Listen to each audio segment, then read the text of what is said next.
lead for first place. The Angels dominate the Padres 4-0. Blake Snell, 7 innings, 1 hit allowed, struck out 8. That is 11. Still got the L. The Reds overcome the Cubs 4-3 as Cincy moves into a tie with the Padres for that second NL wildcard spot.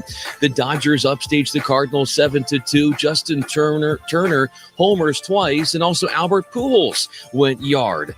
The Braves defeat the Nationals 8-5, and the Rays, well, they hang on against the Red Sox 12-7. Nelson Cruz, 41 years old, becomes the first to reach 30 home runs in a season at that age. I'm Brian Fenley. Wake up, Lincoln. Come on, it's 6 o'clock. Rise and shine, rise and shine. It's time for Early Break with Sip and Jake, brought to you by Gaina Trucking. Live from the Coppel Chevrolet GMC studios in the heart of Lincoln, America. Here's 93.7 The Ticket's Jake Sorensen. Did seem kind of meh. And the Lincoln Journal-Star's Steve Sipple. Surprisingly good. This is Early Break with Sip and Jake, sponsored by Gaina Trucking.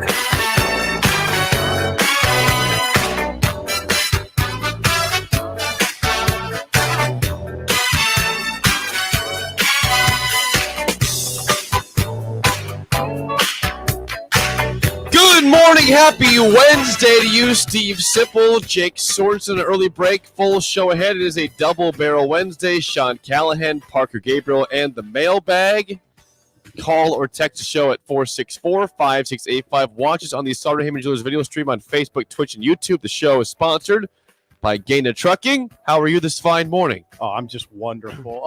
How are you doing, and how is Harrison doing? Harrison appears to be doing well over there. He said good morning as usual. Harrison's personality is, I would describe it as quietly efficient. Yes, unassuming. That's what Big Sky was too, though. Yeah, they kind of both are that way, actually. It's the best way to be, by the way. It's the best way to be. Big Sky became pretty opinionated as he went along. Now, Harrison might, too. He might. But for the first few months, we didn't hear many words out of Big Sky. He's still pretty new over there, Harrison. Yeah, I would have preferred it to stay that way. Oh, whatever. Can't get confidence, you know. Yeah. Okay, yeah. We better get into your injury. Yeah, what happened to you? We'll get into Nebraska Buffalo here in a second. I feel like when you have news that pertains to me or you that is worthwhile, it's always good to start the show like that. I don't think people care about what I think they do. Okay, what is your deal? Well, usually Nick Sanders starts the happy hour with a softball update because he plays softball every week, right? I haven't played softball in probably two and a half years.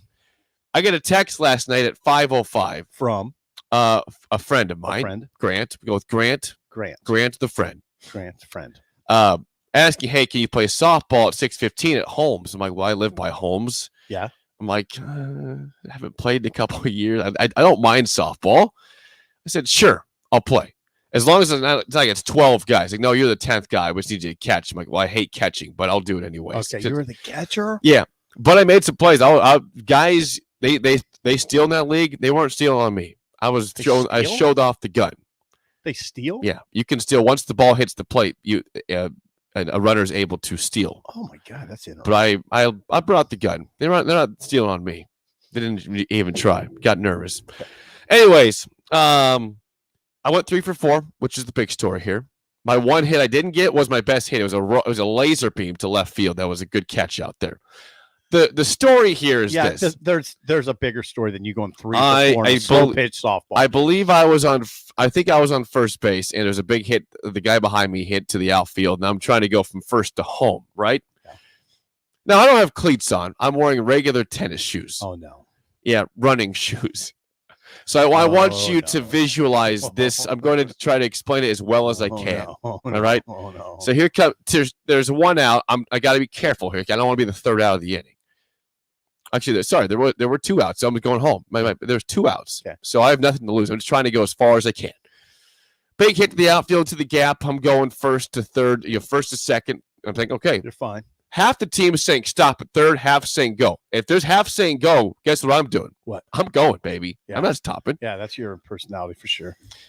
I've always had this problem of whenever I played baseball or softball, I do really bad at slowing down going into third base to make a proper turn to go home. I just go full speed ahead. There's not the slightest slowdown at all. In fact, I have tripped over the bag before in the past. Why does this not surprise me? So I'm going to make the biggest. There's been times, I'll make this around third base, and I'll be able to touch the fence. I've taken such a big rip. Yeah. Anyways, same thing happens. I haven't played in a couple years. I'm excited. Take a big round, turn around third base. Yeah. I take one step and then just slide horrendously, like to do a barrel roll, basically. Really? Ended up by the fence. And I'm not going to show you my injury because it's disgusting. It was painful. It's still painful right now. Yeah. But my leg. My left kneecap, the whole thing was just a bloody disaster. Ooh. In fact, it wasn't just top level. It got to a second level in my leg because I kept wiping it off last night and kept using Neosporin, and it was still not drying. It was just wet the whole time in terms of it. This is not scabbing at all. This is wonderful. I also got injury in the elbow. I got a really bad back rash. But guess what? These are a bunch of guys. You didn't score, right? I did not. I got back to third somehow. Oh, I got did back you? Yeah, that's the big thing. The big thing is I did not quit the play. I got back up. And you stayed I got at back third? to third. Yep. You didn't ask to come out? No. Oh, no. People said, "You're all right." I'm like, "I'm fine. I'm fine." As I said, just blood coming out of my knee and my elbow, and it's coming through. I had a white shirt. I get to see blood spurt, stay in the back of the shirt. Oh, Jake. But everyone's like, This "Are you is sure you want to keep softball. playing?" Like, Yeah, yeah. this So is I go out for the freaking next inning. I play softball. catcher. I still had 2 more at bats, and I battled through. That's good. Went home, realized, oh, this is pretty bloody. This is kind of bad. And what have we said in the air before? I've said I don't like blood. It freaks me out and gets me lightheaded. What did Elizabeth say? She was there, actually. Thank she goodness, was. because if she wasn't, I would have had a problem, basically. I don't know. Yeah. How do I clean this up, Yeah. without getting some sort of major infection? She took care of it, basically. Yeah, that's She said, rough. put your leg up. I'll take care of this. She said, take a shower first, which I did. Then she took care of the rest of it. Yeah. Did it hurt But- in the shower? Yeah, Was not there as pain? much as I thought it Yeah. would, Yeah. but still, I was pretty proud of myself for battling through, not showing the team any sort of pain. Just saying, yeah, I'm fine. 'Cause my knee is, I literally have blood coming down my knee the whole game. You are a super trooper. Yeah. So anyway, I don't know if you should be. Yesterday playing- was a bad day for the Jake Saweetie crowd because Jake, the non-weenie, battled the whole day through. Yeah, no, I've never thought that. You're a lot of weird things. There's a club out there that exists. You're not a weenie. You're not. I've never thought that. You're just odd. I mean, you're very odd. Like, that's a very odd thing that you just told me. First of all, that you take the sweeping charge around third. Listen, I told Can't you, you I don't manage that? if you haven't played in a while and you have adrenaline here. I like to Yeah. win. I like to play Can't you sports. round it off a little I bit. really don't. I've never done a good job of kind of slowing Yeah. down and going to third base Or to give taking yourself little a proper yeah, turn. Well, and take a sweep. I mean, take a sweeping action, so you can get around it efficiently. Well, I should, but I never really played I didn't play club baseball. I played youth baseball in Beatrice. play I stopped Legion after baseball. 8th grade. Didn't play Legion baseball. I didn't get the proper base running. I know I understand to go halfway in a pop fly if it's less than 2 outs. I get that. I understand Kaz, the tactics here. this is right up there with Willis Reed's Game 7 versus the Lakers in 1970. You're very inspiring. From Twitch, someone says, "Hey, dummy, there's a reason baseball players wear pants." I'm telling you right now. You were wearing Rush, short pants. Yeah, but I don't think that would have helped me. Yeah, I would have still pulled that pant leg up and have seen blood from the knee. Was anybody wearing pants? Oh yeah. Yeah, so you're wearing shorts. Well, I haven't played. I obviously don't take it that What kind of seriously. shorts were you I wearing? haven't played it in 2.5 years. I just wore athletic shorts, Yeah, black shorts, black shirt, black hat. that's fine. Yeah, it was Johnny Cash out there, baby. I went full Johnny Cash mode. Played some softball. Black shirts, black shorts, black hat. Yeah, I looked good. I was definitely matching there. Oh. So there's the update on my All right, injury. thank you. So are you all right now? I'm fine. Yeah, I have two major, huge Band-Aids on my knee, and I'm terrified to take them off because that's the most painful part. Is taking off. Like it's going to have hair on it. No, those Yeah, Band-Aids. we don't need to talk about The that. Band-Aids rip the hair off. That's the most painful part. Then you might have part of the scab come up. I don't look forward to taking these Band-Aids off when I do. What if Grant called you tonight? I wouldn't be surprised if he did. He plays play. softball all the time. Would you play tonight? Tomorrow, maybe. Injured reserve. That's it. Give me one night off, man. Are you on injured reserve? You maybe should Well, it's a consider just temporary injured retiring. reserve. I'm not retiring. I hit well enough and it was good enough to keep playing. I know I still have it in me.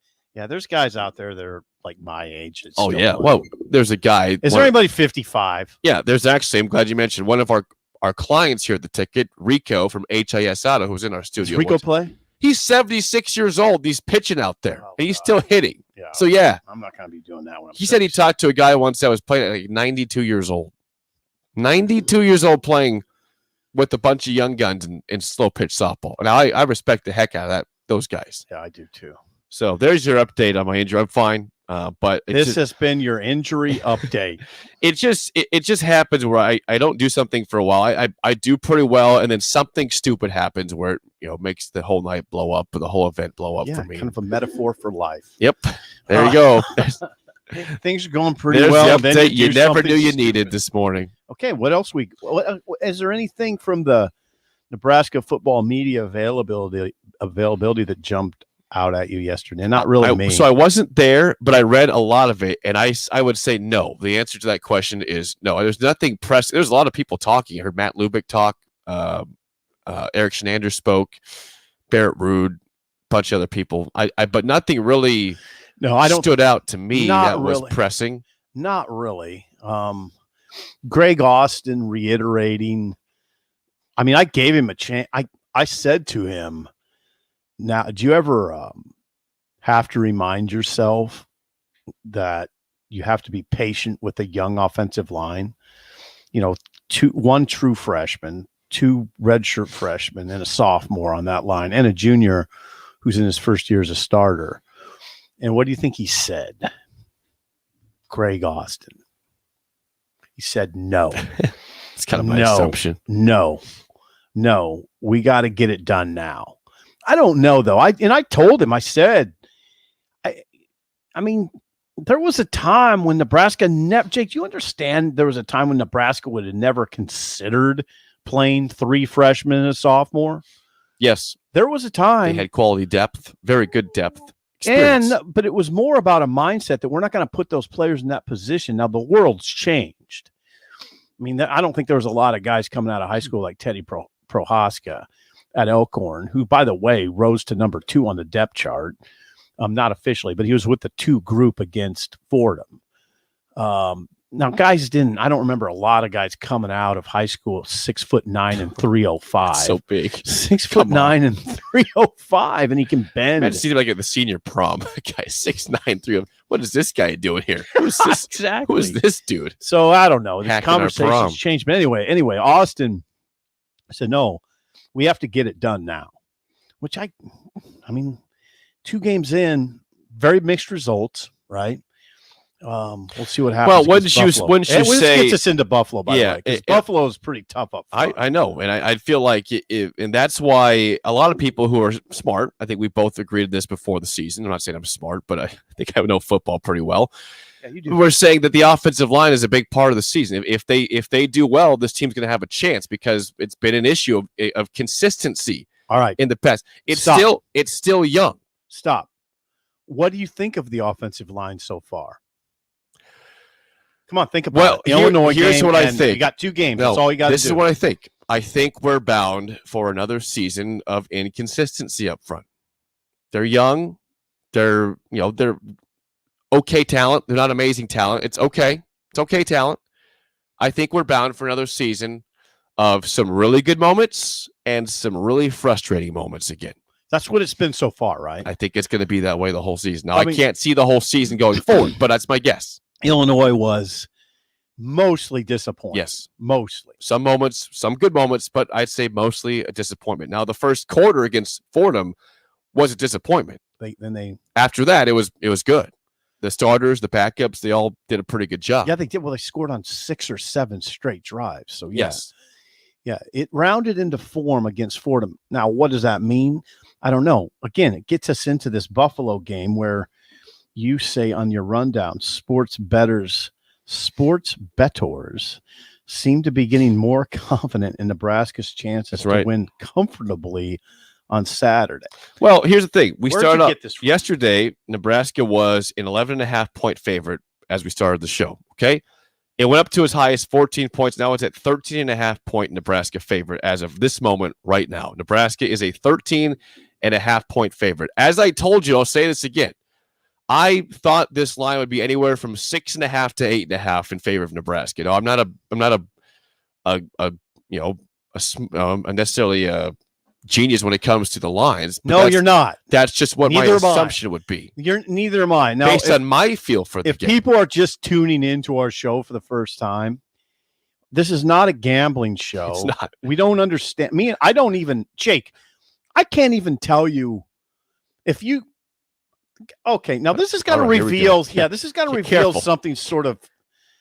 People are going to say, Sipple, you're 55. Like, how do you not know this stuff? Harris, if I wanted to place a bet on this game today, I don't even know how to do it. How would you even go about it? Like you're saying where to go? Or yeah. Well, I want to put 500 down on Nebraska to win by 14. How do I even do it? I'd probably tell you to go up to the Council Bluffs. Really?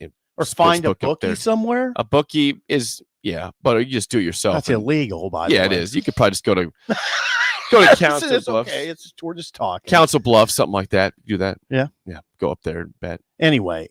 Okay, so if you said Sip, well, let's just I'm not gonna use me, I'm gonna use you. If I said Jake, here's $1,000 for you. I didn't get you anything for your wedding. Here's $1,000, but I want you have to use it to bet this game. Oh.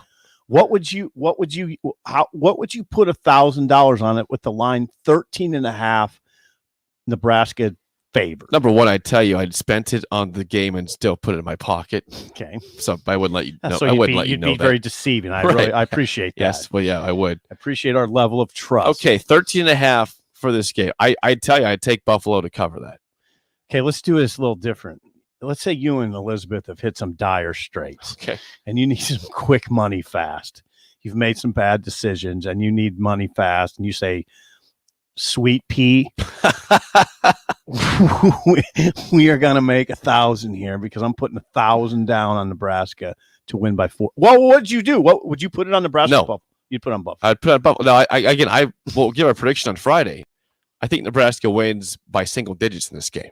I think it's a close game the whole way through. I have that feeling this is not going to be a comfortable game for Nebraska fans. How closely have you looked at Buffalo? I can help you if pretty you close. Okay. I know they don't have Lance Leipold. He's gone to new coach. He was hired late in the process. They look really good against as Kaz said, a bad Wagner school from Pennsylvania last Saturday. Really bad. I understand that. I'd be curious what a Wagner Fordham game would look like. Just say that. I'm curious what that game looks like. But I also know what Buffalo has been, and I don't think this coach is changing up a ton of what they did with Lance Leipold. They want to run the football, right? They want to run it. Absolutely. And Nebraska before the season, we thought, and they still can prove it. There's still time to prove it. We thought they could be a very, very good run defense, right? Sam McEwen thought they could have 3 yards a game against them, something like that. Yeah. So far, haven't been that so far. It hasn't been like that. No. Now it's early. Maybe they figure it out and they start getting better at stopping the run. But I'd say this: if you want to feel good about the rest of the season and Nebraska's chances of stopping the run in the conference, again, Buffalo is not a Big Ten team. They're a MAC school, but they like to run the football. If you believe this team, and Nebraska didn't do a great job stopping Illinois' run game, right? Epstein was getting no, not bad, not great, not great. Terrible though. Epstein got the big long run, but not much else. But they started to break the defense a little bit. Like they were getting chunks. And Fordham averaged quarter they were not. Fordham averaged 4.6 a carry. Nebraska's not a top 15 run defense. Now Sam could still be right in the end, It's but still early. Yeah. Now, here's the deal. Let's do a little quiz. Let's do a little quiz to back your contention that Nebraska probably won't cover. Okay. Just my bet. How about take a stab at what Buffalo averaged points per game last year? Well, I did see their last 5. Well, they only had like 17 or 10 against Marshall. Take a stab at it. For the whole season? Yes. How many games did they play last year? I think 11 or 12. Okay. 30. No, they didn't. No, they didn't play. It was the short season. Okay, like 36 or 34. No, 43. Oh, sorry. Yeah. I'm dyslexic. 43 points per game. 43.4 points. Okay. That's a pretty good offense.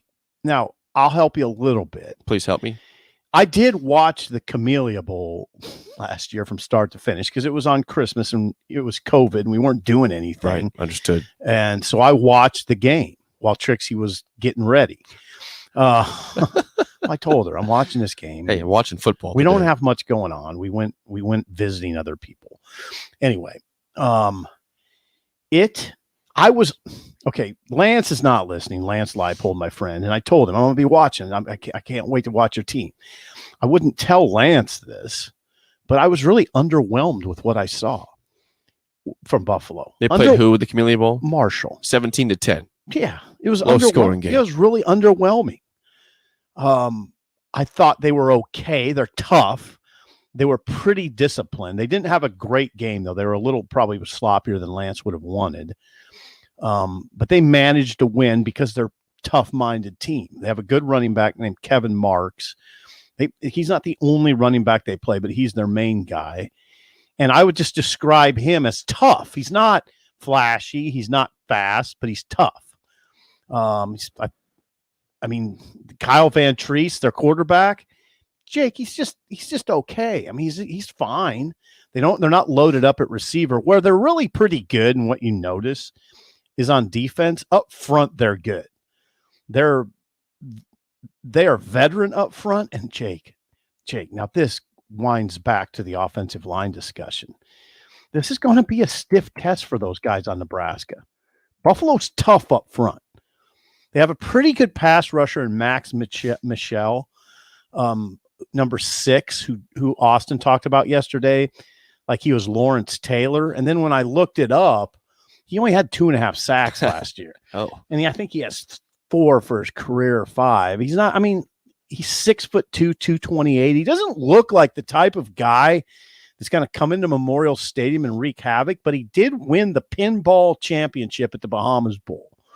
So that's something to consider about the guy. He's very savvy, probably. He won the pinball championship at the Bahamas Bowl. And if you win the pinball championship at the Bahamas Bowl, you win a pinball machine for your locker room. That's awesome. I know. Any guy who's good at pinball is formidable to me. I mean, what is that supposed to be? Any dude who's good at pinball is a guy to reckon with, I think. I mean, it's a tough game. I just know this. Any guy that I've ever known that was good at pinball is cool. I mean, that's just the way it is. I'm not very good at pinball. Yeah, I believe that.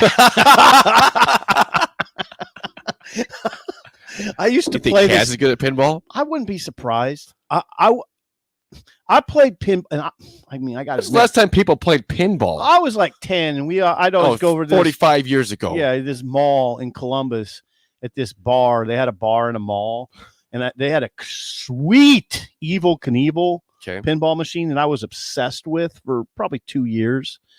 And we used to go over there and play all the time. I was not very good. As much as I played, I should have been the pinball wizard, but I was not.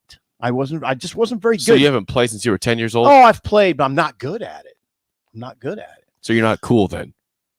You just said that anybody as good as it is cool. So usually a dude. I just said I can't either. So we're both just dweebs. Usually a dude.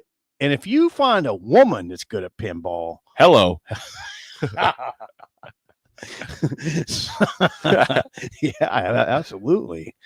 Anyway, so they have they're veteran in the secondary. They're good up front. I'm totally with you. I don't think Nebraska will cover. I don't see it. I think it's going to be a tough game. I don't get the line. I don't get it going up. I didn't get where it started. I'm shocked it's trending that direction versus trending back to single digits. Now again, I'm somewhere kind of in between in this discussion because I would not pick Nebraska to cover because of the matchup up front, but I also at the same time don't want to oversell Buffalo. They're Buffalo. I mean, they got clubbed in the MAC championship game. I can't remember who beat them, but they got beat pretty bad. They're fine. They're a good MAC team, but come on, Jake. If Nebraska loses to them, it's a problem. It's a problem. Well, can you look at this game as kind of a do-over? Did we talk about that yesterday? We did. I talked in so many damn shows. You did. The problem with this game is that, if you had beat Illinois, you could afford this loss. You'd hate to have this loss. You'd hate it. It would suck. Yeah. But now you can't. I mean, if this is a loss, the season, you're not going to a bowl game. It'd be a miracle.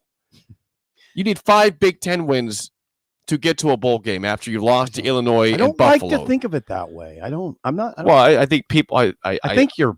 I hope nobody's pushing back. I hope that there's some freaking urgency over there. Let's just say that. I don't like that world though, where that's why I was I thought it was I didn't like the discussion that you created on this show with Illinois because I don't like that world where if you lose one game, you're screwed. Well, think of what the fan base thought after that. I know they thought, well, this thing's over. We're looking at head coach. I hate that attitude. In 3 months, I hate that attitude. Like I hate the attitude of if they lose to Buffalo, all is lost. All is lost. Damn, you haven't even barely started Big Ten play. Right. All is lost. People would think that of your schedule, your 3 easiest games are probably the first 3 you play. And if you lose 2 of the 3, even the biggest optimist in the world is going to have a problem being optimistic after that. I just like to put a little more stock in humans.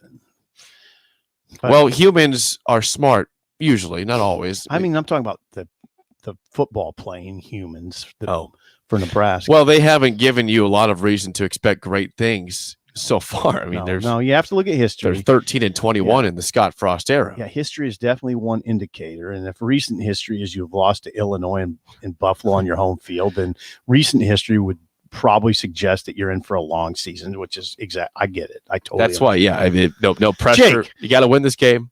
Oh, it'll be a downer if they don't. But I don't like to talk about that. Why talk about that? Well, nobody wants to wake up and talk about that. There's 2 possibilities: Nebraska wins or Nebraska loses. It's that simple as that. There's no tie. It's just a win or a loss. So that's why you bring it up. Hey, we got to get to Sean quicker. We're going to. Can we get to Sean quicker? Yeah, he's up next. Sean Callahan next on Early Break in the Ticket.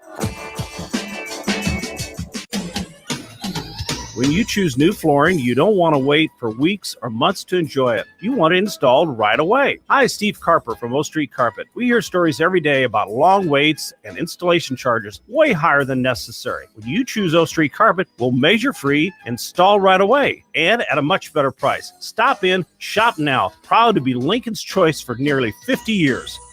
O Street Carpet. 1732 O Street and ostreetcarpet.com. Tailgating is back, and Sartor Hamann Jewelers is offering a deal that'll really fire you up. Receive a free Traeger grill with a purchase of $2,500 or more. Take advantage of interest-free financing with no money down. Sartor Hamann has dazzling jewelry in every price range, so buy her the diamonds she's been dreaming of and get instantly rewarded with a free Traeger grill. Offer ends soon, so hurry in and get them while they're hot. Sartor Hamann Jewelers, a Nebraska tradition since 1905.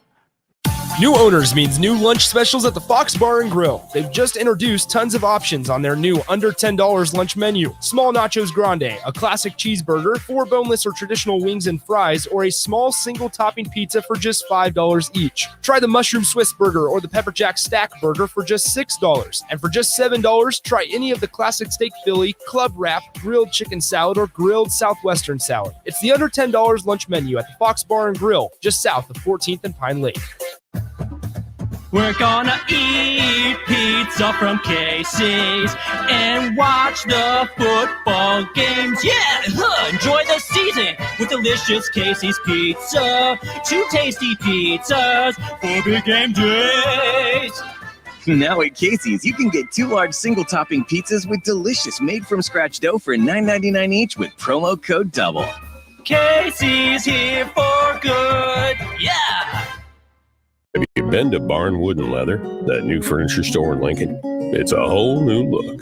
If you like country, you'll love Barn Wooden Leather. It's country with a kick. Rustic, yet contemporary. Handcrafted in America from historic reclaimed barnwood and the finest leather. Create your own one-of-a-kind look for a room or your whole home. Come see for yourself at Barn Wooden Leather, South 14th and Dahlberg. Open Monday through Saturday, 10 to 5. Is your kitchen outdated and in need of a facelift? Kitchen Tune-Up in Lincoln specializes in 1 to 5 day kitchen updates. A 1-day tune-up is like taking your car to get detailed. And a 5-day job can tear out cabinets and put in new ones. And they work on both kitchens and bathrooms. You don't need to worry about a long, drawn-out process that leaves your house a mess for months. It's simply 1 to 5 days with these services. Call Jason at Kitchen Tune-Up today at 402-340-0008 or go to kitchentune-up.com for more info. Hey guys, looking for that extra confidence when it's time to have fun? Let me tell you about BlueChew.com. BlueChew is a unique online service that delivers the same active ingredients as Viagra and Cialis, but in chewable form and at a fraction of the cost. BlueChew tablets help men combat all forms of ED. BlueChew is an online prescription service, so no visits to the doctor's office, no awkward conversations, and no waiting in line at the pharmacy. And it ships right to your door in a discreet package. The process is simple. Sign up at BlueChew.com. Consult with one of their licensed medical providers, and once you're approved, you'll receive your prescription within days. The best part? It's all done online. Don't like swallowing pills? No problem here. Blue Chew's tablets are chewable. Blue Chew's tablets are made in the USA, and they prepare and ship direct, so it's cheaper than a pharmacy. And here's a special deal for our listeners. Try Blue Chew free when you use our promo code TICKET at checkout. Just pay $5 shipping. That's BlueChew.com, promo code TICKET to receive your first month free. Anybody who knows me knows I was cocky out of the womb. Is Early Break with Sip and Jake, brought to you by Gaina Trucking. Weekday mornings from 6 to 8 on 93.7 The Ticket and theticketfm.com.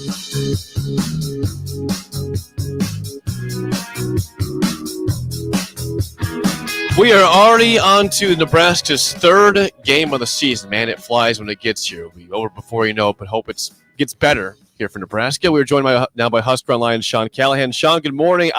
This is a game people would view as one of the easier games before the season against Buffalo. Not easy, but one of the easier. How do you feel about this game? What's your confidence level compared to what it was even before the season for this weekend? Well, I mean, it's a game Nebraska should win. I mean, talent-wise, they're a lot better in a lot of areas. They've got more depth. They're at home. But we know it's not always like that. I mean, Nebraska last year was a 2-touchdown favorite against Minnesota. They were a 2-touchdown favorite against Illinois and lost those games. So this is a game where Nebraska should definitely win if they play to their capabilities. But we know it's not always been that easy over the years. You think they're appreciably better talent-wise, Sean? I asked that question because I don't know if you could point to anyone that will be drafted in the top 3 rounds of the upcoming draft for Nebraska. This isn't a Nebraska team that's overflowing with talent. Yeah, right now, if you looked at just this year's draft, it's hard to just say like there's a guy that's a top 3 round guy. No, there's not. Thought Cam Taylor-Britt maybe. Dolman and Stille are ranked in the top 5 of their overall position group by Pro Football Focus in terms of like draft boards going into the year. But I don't look at those guys as like top 3 round picks either. So I think they've got a lot of solid players, but you're right. They don't have those first round draft pick bell cow guys that you see. Even teams like Iowa always will have a couple of first round type guys on their roster with everything else they have. So no, Nebraska's a solid team though. Like they've got solid players, but I don't have first round, second round type guys as you just. No, you do know if they do or not. They don't. Okay. I mean, that you don't have to say, I don't know if they have first or second round guys, because Sean, I can tell you right now, they don't. They're pretty good, but that's what makes these games sort of scary. They don't have overwhelming talent. Now, how would you assess Nebraska's offensive line play through 2 games? It's not been great. I mean, the push hasn't been there. I mean, game one, well documented. They allowed 26 pressures on 44 dropbacks. That number went down. I believe it was just 5 they allowed the whole game. And a lot of it had to do with the running game. They got the running game going and made a commitment to run it. But even then, the runs weren't, there wasn't a run from a running back greater than 19 yards in the game. So it was a lot of work to get the yards they got, but they made a commitment to get those yards. And I think that helped Martinez then when he threw the ball. He had more time in the pocket last week to throw. And a lot of it had to do with running the ball 65 times. Yep. But there's still by no means the finished product. I mean, they've got a ways to go, and I think we all know that. Sean Callahan joins us from HuskerOnline.com. What was that pressures stat you gave from the first game? 46 dropbacks? Yeah, it was 44 dropbacks. I think 26 pressures on 44 dropbacks. Okay. Yeah, that's not. They had to get better. I thought they did a little bit against Fordham. Sean, but what that offensive line, Sean, you're talking about 3 freshmen, 2 redshirt freshmen and Corcoran, who's a second-year freshman. It's hard to describe this stuff with the COVID freeze. But anyway, so 2 redshirt freshmen, a freshman, and a sophomore.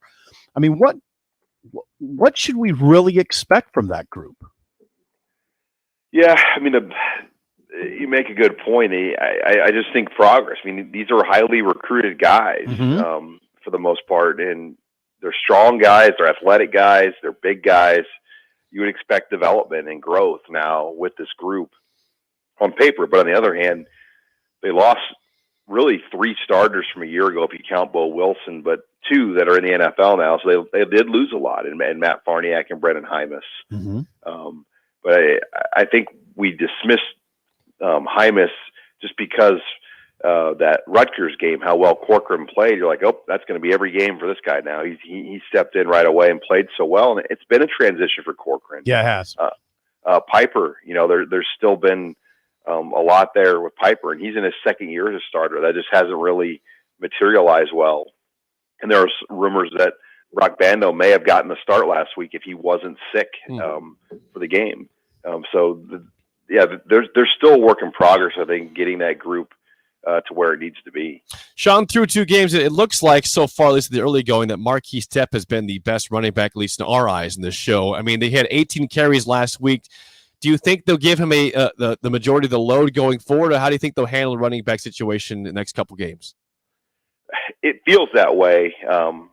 Gabe Ervin has been the first true freshman to ever start a game at Nebraska, a season opener. And, I guess there's a reason why that's never happened. I mean, it's hard to do, and he just hasn't really delivered in that role. So, and then Marquis Stepp, on the other hand, he's come in and ran it pretty well. I mean, he had the big pass catch at Illinois, too, on top of what he did last week. So it feels like he's the guy. It's just a matter of how they want to handle that and address that. And I could see him not making a big deal about it and say, we'll name our starter at game day or whatnot. We like them all. I mean, I feel like they've been really sensitive with that group and how they operated and what they want to say and how they want to do it. But Stepp has played the best. I don't think anybody can deny that based on what we've seen the first 2 weeks. Sean Callahan joins us. Sean, now take your time on this one. You have to think, and I have to think about it too. Why is, and this is a texter that asked this question, why is Nebraska young on the offensive line in the 4th year of the staff? Yeah, I mean, so Juergens is in his 3rd year as a starter. Okay. Ben Hart's in his 2nd year as a starter. Okay. Piper's in his 2nd year as a starter. Okay. Then Corcoran's in his 3rd. He was a highly recruited guy. They brought him in to start right away, and he's in his 2nd year. 4th game Okay. as a starter. And then Sichterman is not young. He's a 5th-year player. Yeah, he's a so junior, yeah. They're young, but they're not young. If that. Yeah. No, you're right. Like, other than Corcoran, everybody on this line has been around a long time or played a lot of games. Sichterman has not played a lot of games, but he's been around for 5 years. He was a Mike Riley recruit. He was recruited by Kavanaugh in the 2017 class. So they've got guys, but yeah, I don't know. I mean, I think the fact that they started Farniak and Hymas and Wilson for so long, you naturally are going to have to replace those guys eventually, and it had to happen this year. Good answer, Sean.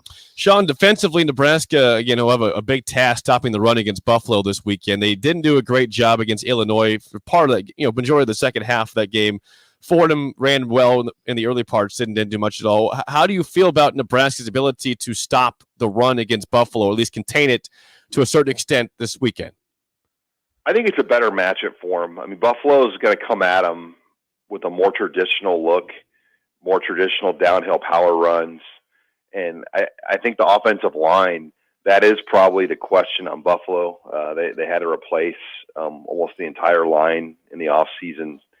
And to me, that's a matchup in this game where Nebraska should win. And the quarterback is not a dual threat guy. Right. So there are some matchup things there with what Buffalo does on offense that I think will be good for Nebraska this week, and their defense particularly. I don't think Buffalo is going to try to do a lot of exotic things. I think they're just going to do what they do, and they've got a couple of good running backs, a fifth-year senior at quarterback, and they want to open up the run game with the play-action game, and Nebraska, you would hope, is up for that challenge. Sean Callahan joins us. Sean, the sellout streak is intact. So announced Trev Alberts, the Nebraska AD, yesterday. I think last night actually, he tweeted it. It'll be 377 straight sellouts on Saturday. They're going with the red carpet experience again. How do you size up this situation? Let me ask you this, Sean. How do you think Trev is handling this? Is it appealing to you? How do you think the AD's handling this? I think the transparency they're using is very respectable, because Yes. I often wonder, and I think you do too, Sip, if there were a lot of games like these red carpet games where the tickets were being bought and that wasn't being said publicly. Mm-hmm. And Trev's being very transparent about what's happening here. Like, we didn't sell them traditionally, so boosters have bought them to give to the red carpet experience. Yeah. And, they're not trying to hide this. But I still go back, Sip, they lowered the attendance down to 86,000. It was 89,000 in 2019. Okay. And in it was 2014, it was 91.5. Okay. So they've not only not sold tickets, but they've also announced the attendance 3,000 less than what it was the last time they had full stadiums. And then you add on 2,500 red carpet tickets from the first game. I mean, that tells me they're 5,000 or so less tickets they sell than maybe what they sold traditionally in 2019. Yeah, good point, Sean. Good math. Sean, back to special teams for a second. I just want to move back to that because it's a pressing issue right now at punt return. Nebraska has had some issues now, 2 straight games with the punt issue, a muff punt, or the safety with Cam Taylor-Britt against Illinois and the muff punt against Fordham. What does Nebraska do going forward? Do they have to make a change? Do they stick with them? What are they going to do? What should they do? Yeah, that's a tough spot. I mean, it's your captain and Scott Frost to bench him and go over to Travis Fisher and tell him to bench him. And this is on me. Don't worry about it. He's sitting down. That we haven't seen Scott Frost do something like that in Nebraska. So how will Taylor-Britt respond on Saturday, Monday, or Tuesday? So we haven't heard from the senior captain this week, and I'd imagine we haven't. He's pretty upset. I mean, that it's kind of a big moment for him to respond this week, and I think he'll be out there. I think Frost will put him back out there, but wanted to kind of send a message.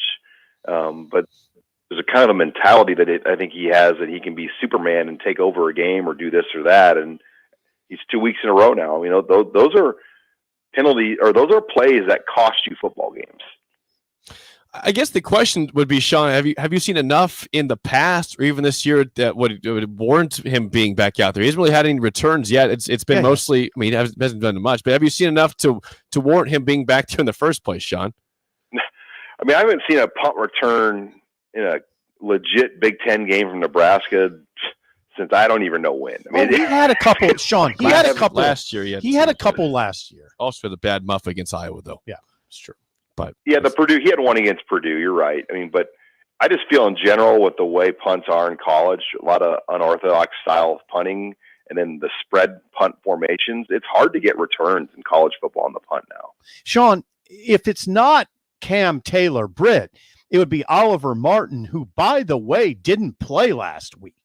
So who would be number 3? Would it be Brody Belt? Who are we talking about? Yeah, but Brody Belt, Xavier Betts, okay, Keontae Grimes. I mean, okay, yeah, you're talking. I just don't know. I mean, I think it is a question. I mean, I'll be very interested when Nebraska's punt return team goes out there as to who is back deep. Yep. I don't think it's Frost did not say for sure it'll be Cam Taylor-Britt. No, it will be interesting where they go with that this week. Sean, always good stuff. Thanks for the time. We will chat with you again next week. Hey, thanks, guys. Good stuff. Husker Online, Sean Callahan. Right, got some time out of him. Did. Well, you are into this Buffalo game, which I really like. Why shouldn't be? Which I really like. Have we not learned watching Nebraska football for a long time now that nothing is a given? I mean, Fordham was your closest thing to a given in a while, and they scuffled there for a quarter and a half, figured it out, blew them out, which was great to see. No, this is a game. We're covering a game. This is going to be, I think, I hope I'm wrong. I think we're looking at a very uncomfortable 60 minutes of football. Okay. Yeah. I could see that. I could see me having some bloody fingernails by the midway through the fourth quarter. Nerves. Yeah, you've had enough problems physically. You right. don't need to be inflicting pain on I've had enough blood this week from yesterday in my terrible slide. Do you bite them so much that you produce blood? Yes. Oh, God, Jake. I'm not alone in that. I'm not the only person who has that problem. We need to talk. Get help. If only I could. If only. There's people to talk to. I don't want to talk to them about my biting of my fingernails. That's something I could probably just do. I just put something nasty in there so I don't bite them. I wonder how you do that. It's not hard. Okay. We have to treat you like I would treat Bullet, my dog. Yes. Yeah. I am. I'd put a cone around your head.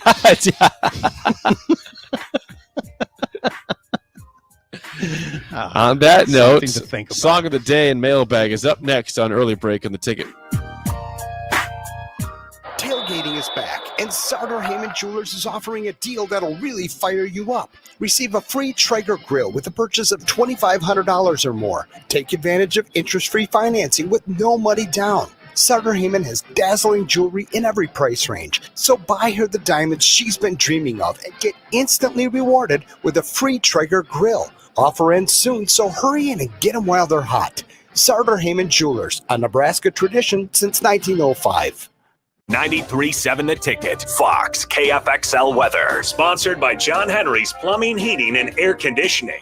Sunny skies, very comfortable conditions this afternoon. Will top out at around 83. A northwest wind coming in at around 10. Heading into tonight, mostly clear, a low dropping down to 53. The quiet weather continues tomorrow. Will be sunny with a high once again near 83. I'm meteorologist Tim Wright for 93.7 The Ticket and theticketfm.com. This is your High School Minute. With your Southeast Community College High School Minute, I'm Harrison Arns.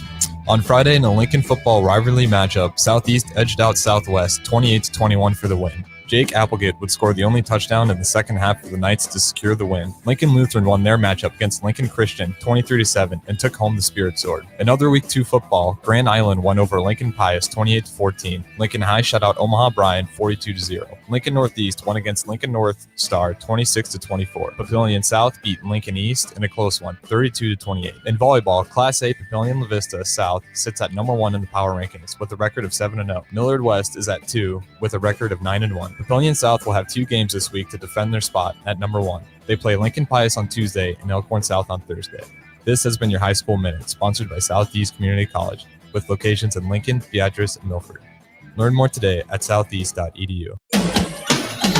When you choose new flooring, you don't want to wait for weeks or months to enjoy it. You want it installed right away. Hi, Steve Carper from O Street Carpet. We hear stories every day about long waits and installation charges way higher than necessary. When you choose O Street Carpet, we'll measure free, install right away, and at a much better price. Stop in, shop now. Proud to be Lincoln's choice for nearly 50 years.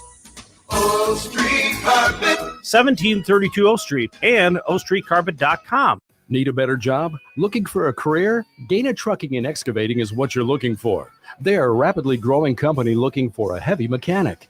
Gaina Trucking and Excavating offers a team culture with lots of benefits, including 401k, health, annual raises, paid vacation, holidays, and much more. It's a great career opportunity. Want to love what you do? Join the Gaina Trucking team. Apply online at www.gainatrucking.com. That's www.gainatrucking.com. Hi, this is Kurt, your shop manager at A1 Automotive here in downtown Lincoln. My promise to you is this: you won't find another automotive repair facility that genuinely cares about you and your vehicle. Our service is outstanding and our customer service is better. Please give me a call for all your automotive repair questions and needs. Call me at 402-477-4660. We were built on small town values, and that shows in how we treat others. A1 Automotive, always honest answers. Everyone loves a good deal, and there's plenty of great options right now at Brown Shoe Fit for their summer clearance sale. Check out their multiple sizes and widths and sandals with brands like Clarks, Keen, Atrex, and many more. Hurry in for the best selection because this sale only goes to the end of the month. It's the summer clearance sale at Brown Shoe Fit, just south of 66th and Q in Lincoln. Every time the back door closes, it squeaks and reminds me of how I used to go out back for a cigarette 2-3 times a day. When I was stressed, when I was hungry, when I was bored. But then I think of how the stale taste lingered in my mouth, and I reach into my purse and pop a stick of gum. And the craving is gone. Call the Nebraska Tobacco Quit Line, 1-800-QUIT-NOW, 1-800-784-8669. Paid for by Tobacco Free Nebraska. Aired with the Nebraska Broadcasters Association and this station.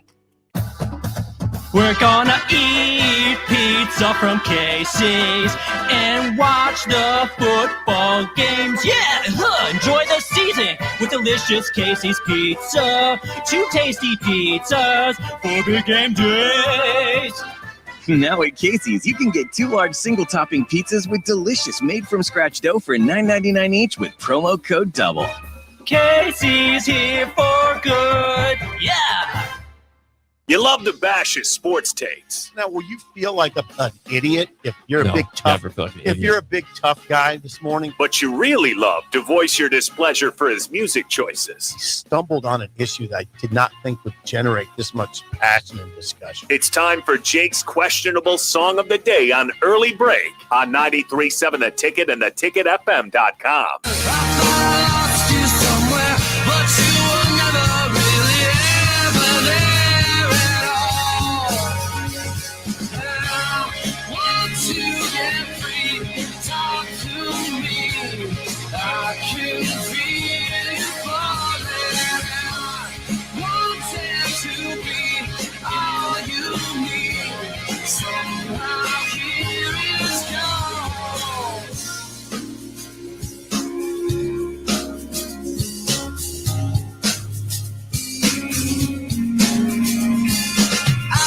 Song of the day, Here Is Gone by the Goo Goo Dolls from the 90s. 464-568-5. 1 is bad, 10 is good. Text your rating on the Sauter Heyman Jewelers Song of the Day.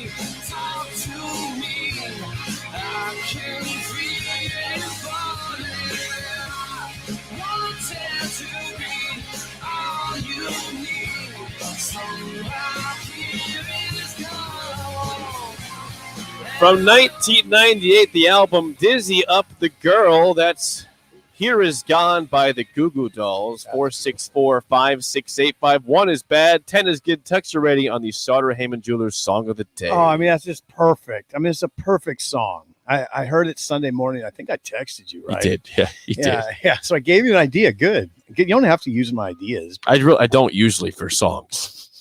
Well, okay. For show stuff, yeah, but songs not really. Not very often on show stuff either. Oh, that's not true. Well, he'll send it to me very often. It's already sent to you. All right. Do we have to tell everybody how the hot everything's dog's done? made? Yes. People Yes. we're very close with people here. Yes. Anyway, good job.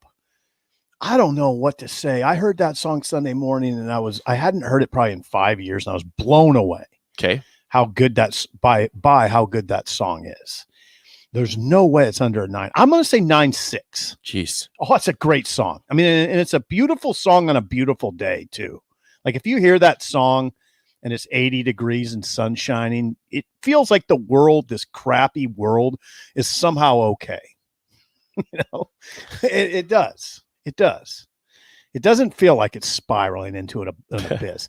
It feels very For a moment, good everything's good. temporarily. Yeah. So And I'm then going the to listen song's to that. over and you get sad again. Yeah, I'm gonna play that song today. Sandwich song?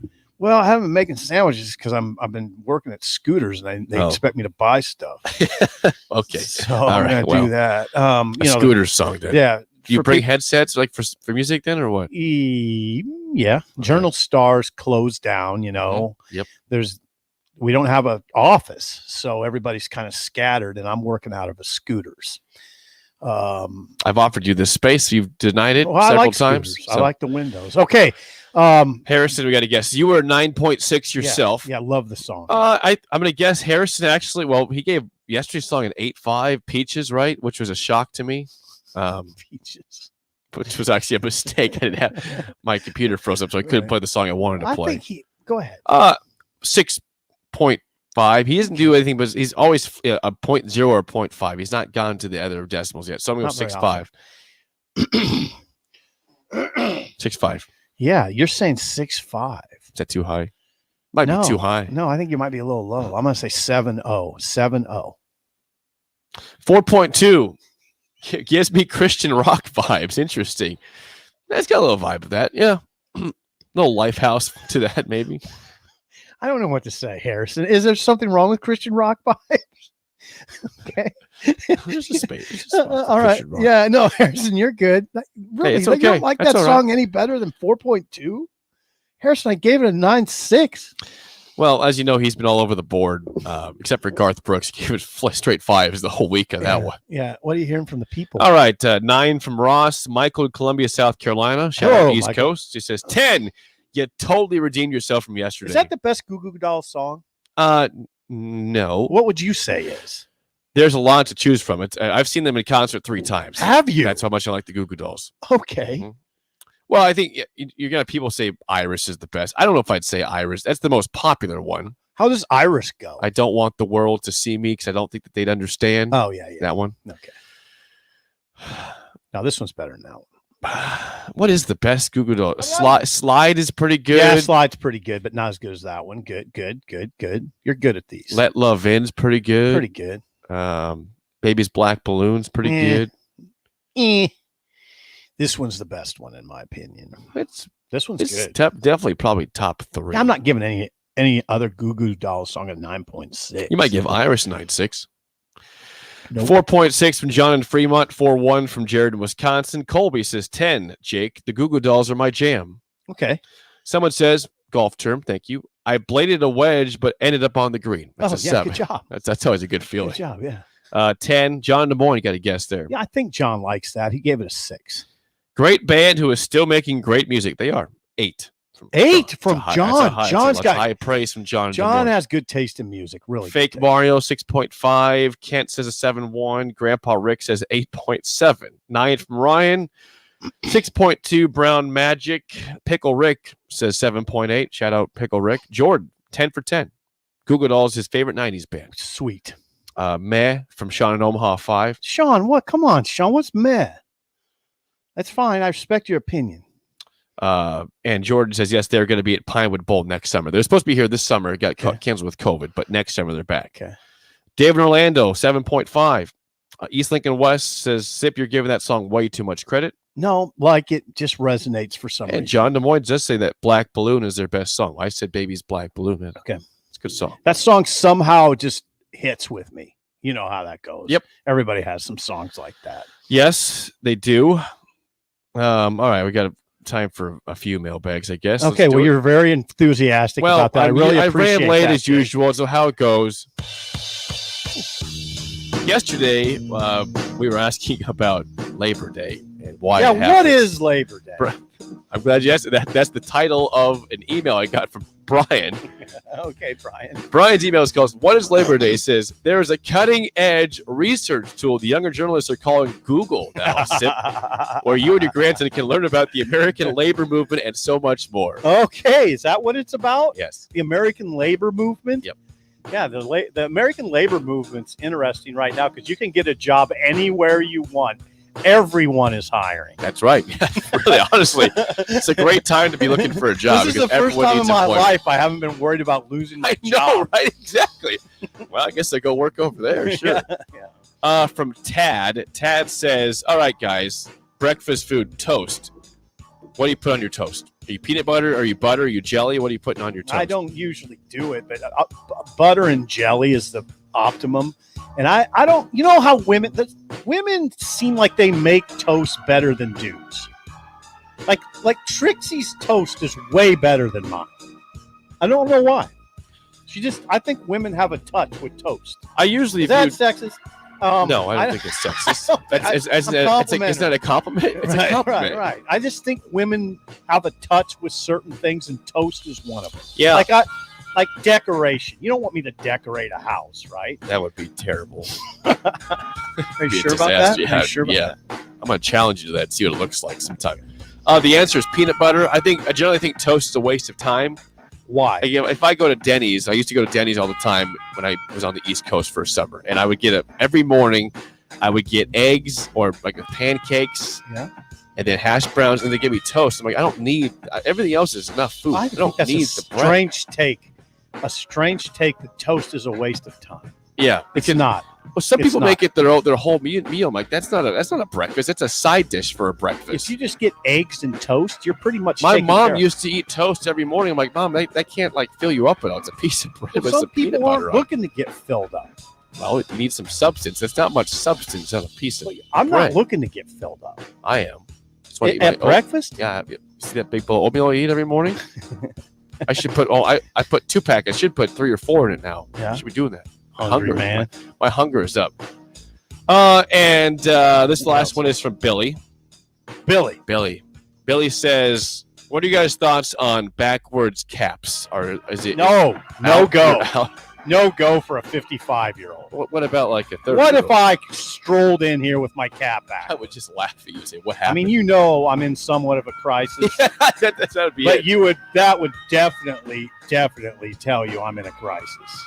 Why does Sipple have his hat backward? That's what Have you ever worn your hat backwards before? Yeah, when I was a kid. What's the cutoff's cutoff? about 22. So I'm past it. Yeah. I haven't worn my hat backwards for many, many years. Yeah, you don't. I never see you do Well, I it. don't do it. No, Yeah. I'm a You're straight 30. talking guy here. Yeah, you're 30.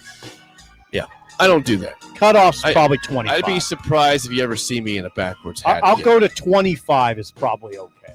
For Harrison, backwards do you wear your cap backward? He's not. He doesn't Did strike- you ever though? No, he never did. Interesting. All right, that's enough for the mailbag. Thank you for those Tad and Billy and Brian. Yeah, thanks, guys. Thank you. We had a couple more. Didn't we? Yeah, I wish you were a little more enthusiastic about the mailbag. Maybe we'd get more questions. Well, you treat it like you're doing your taxes. Listen, guys, if you want, fill the mailbag up. Early What's wrong break with 937@gmail.com. For next, you can put it right now. See it next Wednesday. We'll go back to it then. Be a little more spirited, or don't do the show. Hey, anyone who knows me knows I have spirit all the time. I'm always spirited. Top of the hour next on Early Break on the Ticket. Bagels and Joe is ready for the summer with peaches and cream cheese. Great on any bake. Don't forget their delicious breakfast burritos and sandwiches, and grab a business box of bagels for the work crew. Bagels and Joe with 4 Lincoln locations.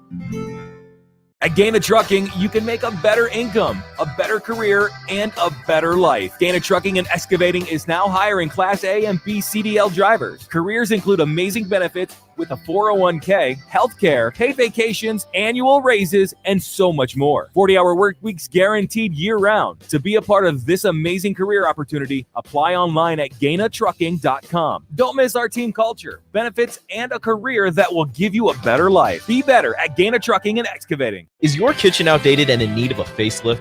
Kitchen Tune Up in Lincoln specializes in 1 to 5 day kitchen updates. A one-day tune-up is like taking your car to get detailed. And a 5-day job can tear out cabinets and put in new ones. And they work on both kitchens and bathrooms. You don't need to worry about a long, drawn-out process that leaves your house a mess for months. It's simply 1 to 5 days with these services. Call Jason at Kitchen Tune-Up today at 402-340-0008 or go to kitchentune-up.com for more info. Tailgating wasn't just meant for weekends. Join 93.7 The Ticket every Tuesday at Chick-fil-A for Tailgate Tuesdays. Scan your app with any purchase on Tuesdays and you'll be entered to win a tailgate meal for 15 people. That's chicken nuggets, fresh fruit, and iced tea or lemonade. Winners will be contacted each Wednesday, and you can come see Tom and Bach from 11 a.m. to 2 p.m. at the 48th and O location or at South Point each week. It's Tailgate Tuesdays all season long at Chick-fil-A in Lincoln. Hi, this is Kurt, your shop manager at A1 Automotive here in downtown Lincoln. My promise to you is this: you won't find another automotive repair facility that genuinely cares about you and your vehicle. Our service is outstanding and our customer service is better. Please give me a call for all your automotive repair questions and needs. Call me at 402-477-4660. We were built on small town values, and that shows in how we treat others. A1 Automotive, always honest answers. This is Lincoln's home for sports talk on the FM dial. Also online at theticketfm.com. On the internet. KNTK FM Firth, 93.7 The Ticket. When the clock strikes 0 after every Nebraska football game, there's only one place to go for instant coverage. Tune in for the Husker After Party postgame show on 93.7 The Ticket. Each game, win or lose. Call in with all your takes or text the show at 464-5685 and hear quotes from the team and coaches too. It's the Husker After Party postgame show, sponsored by Southeast Community College and M Street Drive-In. Take a look at your backyard. Does it feel like something is missing? You're right. Now is the perfect time to get an above-ground swimming pool from Bonsall Pool and Spa. Above-ground pools require less space than in-ground pools, are temporary structures if you ever choose to move, and are low maintenance. Plus, you'll never have to worry about the kids getting bored in the summertime anymore. Visit bonsallpool.com to schedule a pool service or visit them at 33rd and Highway 2. Bonsall Pool and Spa. Are you dragging through each day? Most people are dehydrated or deficient in essential vitamins, minerals, and more. Live Hydration Spa helps you get more out of your life with their IV hydration treatments to help with anti-aging, weight loss, endurance, and more. Their performance packages can help you feel better doing your normal daily routine with boosts of energy and vitality, an increase in immunity, and quicker athletic recovery. Call today for an appointment at 402-413-2042 or walk in at 71st and Pioneers. Live Hydration Spa. For today's Husker Radio Report, I'm Sean Callahan of HuskerOnline.com. It's no secret the play of Nebraska's offensive line has been up and down through 2 games, and offensive line coach Greg Austin said they continue to challenge their guys to get better. You know, there was some progress that was made, especially, I look at the beginning to the middle and the end of the game and how we were able to settle down, figure out what they were doing, and then make the necessary adjustments and, fit our blocks better and finish them better. One area where they really made a big jump last week, Austin said, was in pass protection. We had to get better, especially from week 1 to week 2 protection, and we challenged the guys to get better, and, they answered the bell. We had one play where the quarterback had to, adjust, Adrian, that is, had to adjust, his setup, to work around a tackle that, kind of got a little bit of inside push, but nevertheless, I thought our guys did a pretty good job overall in protection all day. Reporting here with the Nebraska football team in Lincoln, I'm Sean Callahan of HuskerOnline.com.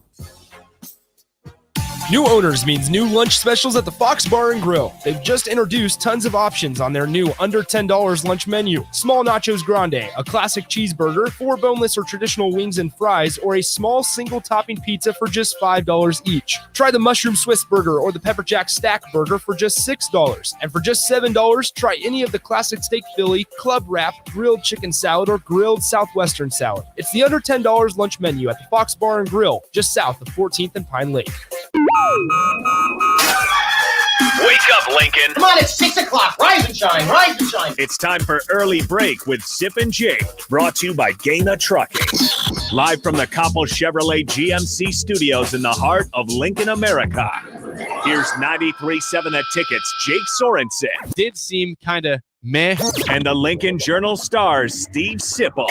Surprisingly good.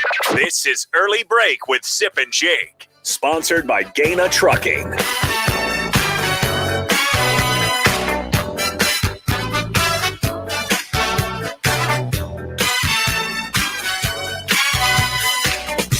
Welcome back to Hour 2 on a Wednesday. Steve Sipple, Jake Sorensen, Early Break, fun first hour. Check out the podcast at theticketfm.com. Good stuff from Sean Callahan. We'll be joined by Parker Gabriel, your colleague, next segment.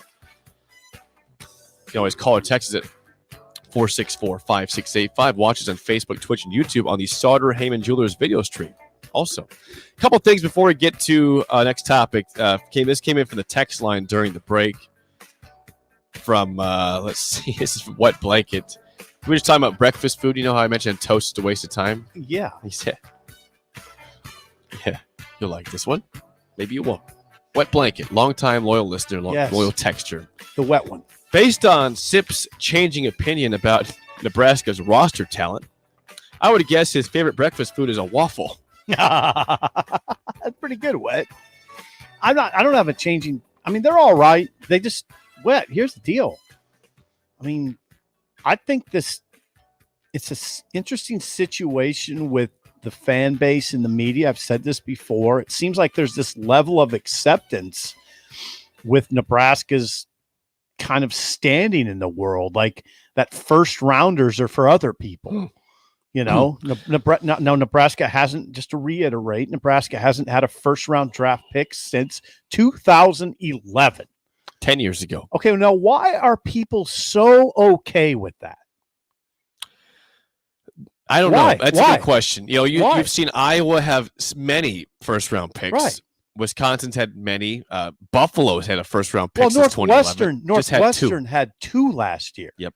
It's not this pie-in-the-sky notion that Nebraska can have first-round picks.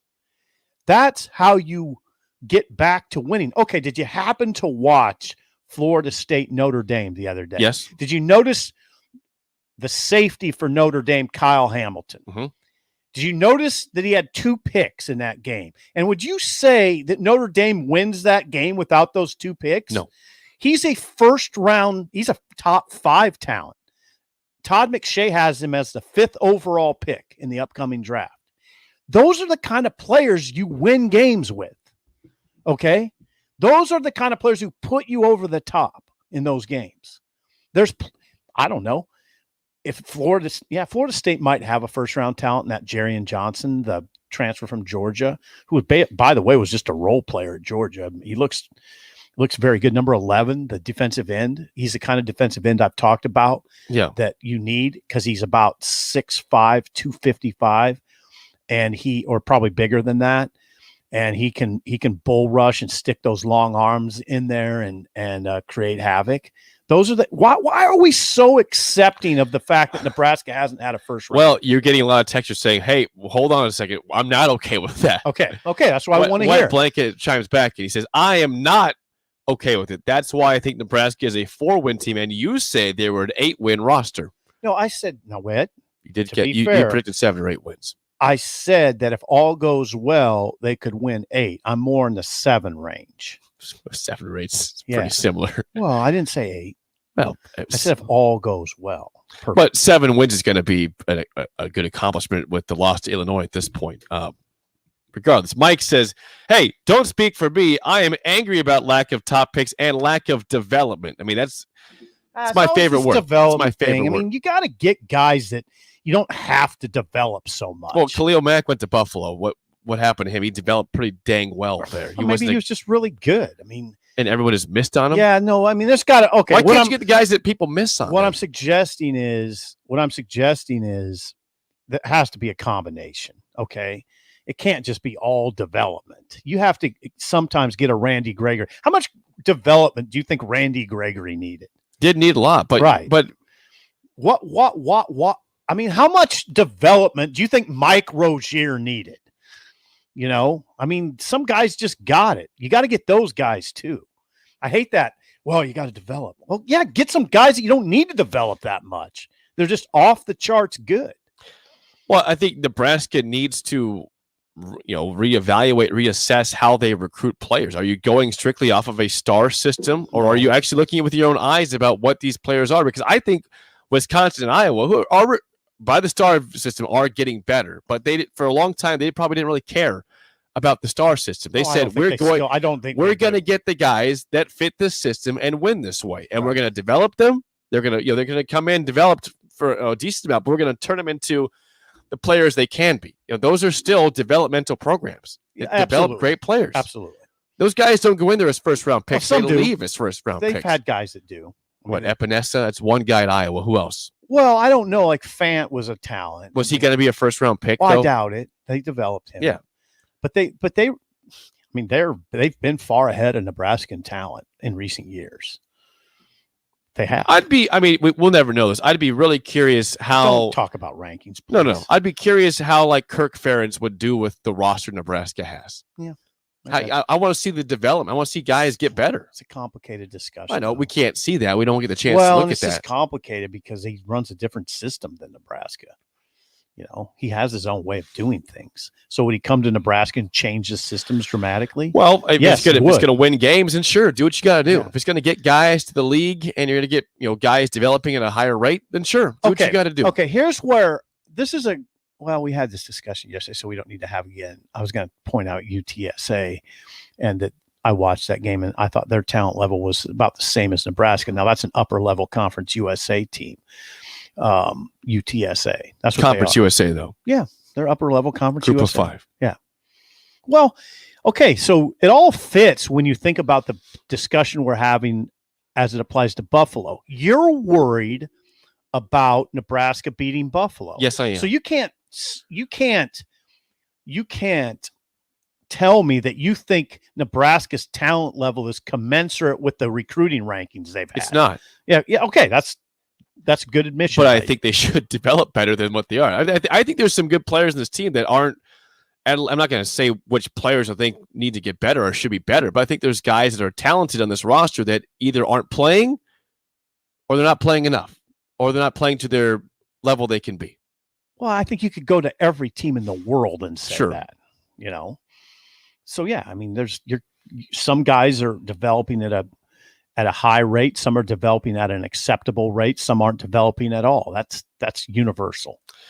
Texter says, Jake, that is universal. Texter says, don't tell me Iowa's talent is so much better than Nebraska's. We've been in one-score games in the last 3 years. True, that's a good point. They have not been killing you. But of course, the rebuttal is, how many straight years have they beaten you?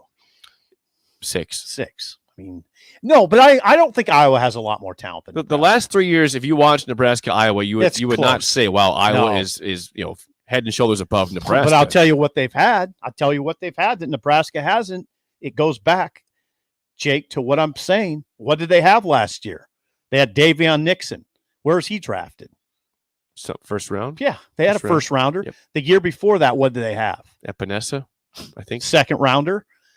Almost a first rounder. Here. I'll even say you can keep going back. By the way, when were the two tight ends that drafted? Was 2018. Two first round tight ends. Yep. And when Nebraska lost to Iowa in Frost's first year, what happened in that game? What happened? That tight end, Hoskinson, is that his name? Which year?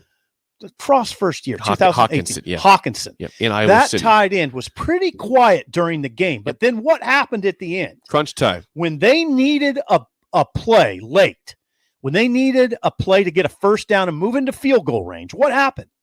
Get the ball to your first rounder. He makes the catch. First rounder makes the play late, and they win. Well, why did they win? Because they had a first rounder. Well, I can make a play. I late. wonder though, and this is where there's nothing to wonder about. No, I don't think Nebraska has a first round pick. They don't. They don't have a second round pick. But if we're so high on someone like Austin Allen being an NFL player, an NFL tight end, he can play in the NFL. Then what? Then maybe you start thinking, hey, we got to target this guy on third down more. Okay, but if it's a crunch down, don't get away from the discussion. The discussion is first and second round talent. Nebraska's had draftable players. That's good. That helps. But I'm talking about first and second round talent, Jake. First and second round talent. if Nebraska had 2 first-rounders on this team, would we be that worried about Buffalo? If it had Probably Levante David and Amon Green. If you put Levante David, why laugh? He wasn't even a first-rounder. I know. Levante David. Second rounder. He was a second-rounder. Yep. I don't even think Amon was a first-rounder. Check that out. Check that out for you. Check that out. I think he was a third-rounder. If you put Levante David on defense and Amon Green on offense, would you be worried about Buffalo? Probably not. No, because those are guys. Third round pick. Third-round pick. I'm not even talking about first-rounders right now. If you put Amon Green on offense and Levante David on defense, would you be that worried about Buffalo? The answer is no, because those are difference-making players. Somehow in this fan base and this media core, we've become very accepting of not having players like that. You never talk about it. Well, it's frustrating. I mean, what can I say? So I should say the same thing every day. I'm pissed about. We all scratch our head and wonder why. Well, man, why are we struggling? I mean, what's going on? That's what's going on. I just talked about a second rounder and a third rounder that would make a huge difference. Well, that's why I didn't even have to go to a first round. That's why you and I really don't like recruiting that much, because it doesn't generate the results here for Nebraska in terms of the players backing up what their evaluation is in the star system. And don't tell me about development. Amon Green didn't need that much development, nor did Levante David. All right. They're just guys. They're just great players. Okay. Jake, did you understand what just happened? Yeah. I didn't even have to go to a first round. Okay. So let's do this. What if you had Grant Wistrom and Mike Rozier? Okay. Would you worry at all about Buffalo? Probably Hell not. no, you wouldn't worry about them. Those guys put you over the top. Okay? They put you over the top. But here's the question: Is Nebraska getting closer to having that? I don't know. So I don't know how to answer for the people out there. Again, I'm not trying to say either way that where I'm at with Scott Frost and this coaching staff. But if you are going to answer the question about is Nebraska getting closer to having first and second round talent here, I'd say. Have you seen any reason to say yes on that? Well, I don't see it on this roster right now. Right. If that's the most important, the most pressing issue, it's maybe there's a lot of pressing issues. To me, that's what it is. If you don't have any elite players, how do you beat Ohio State? That goes back to your coaching staff and your recruiting. Well, kind of. Now, hold on. Can Nebraska still do it? I mean, is Nebraska still capable of doing it? Hell, North Dakota State had a first rounder. They've had 2 top 5 quarterbacks, top 3 quarterbacks in the last 7 years. Right. So, I mean, I don't know though.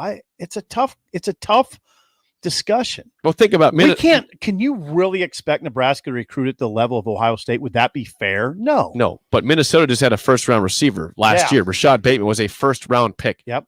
First round. Yep. Number 27 all. Look at their receiving core. How good it's been. It's odd. I don't know what to say about it.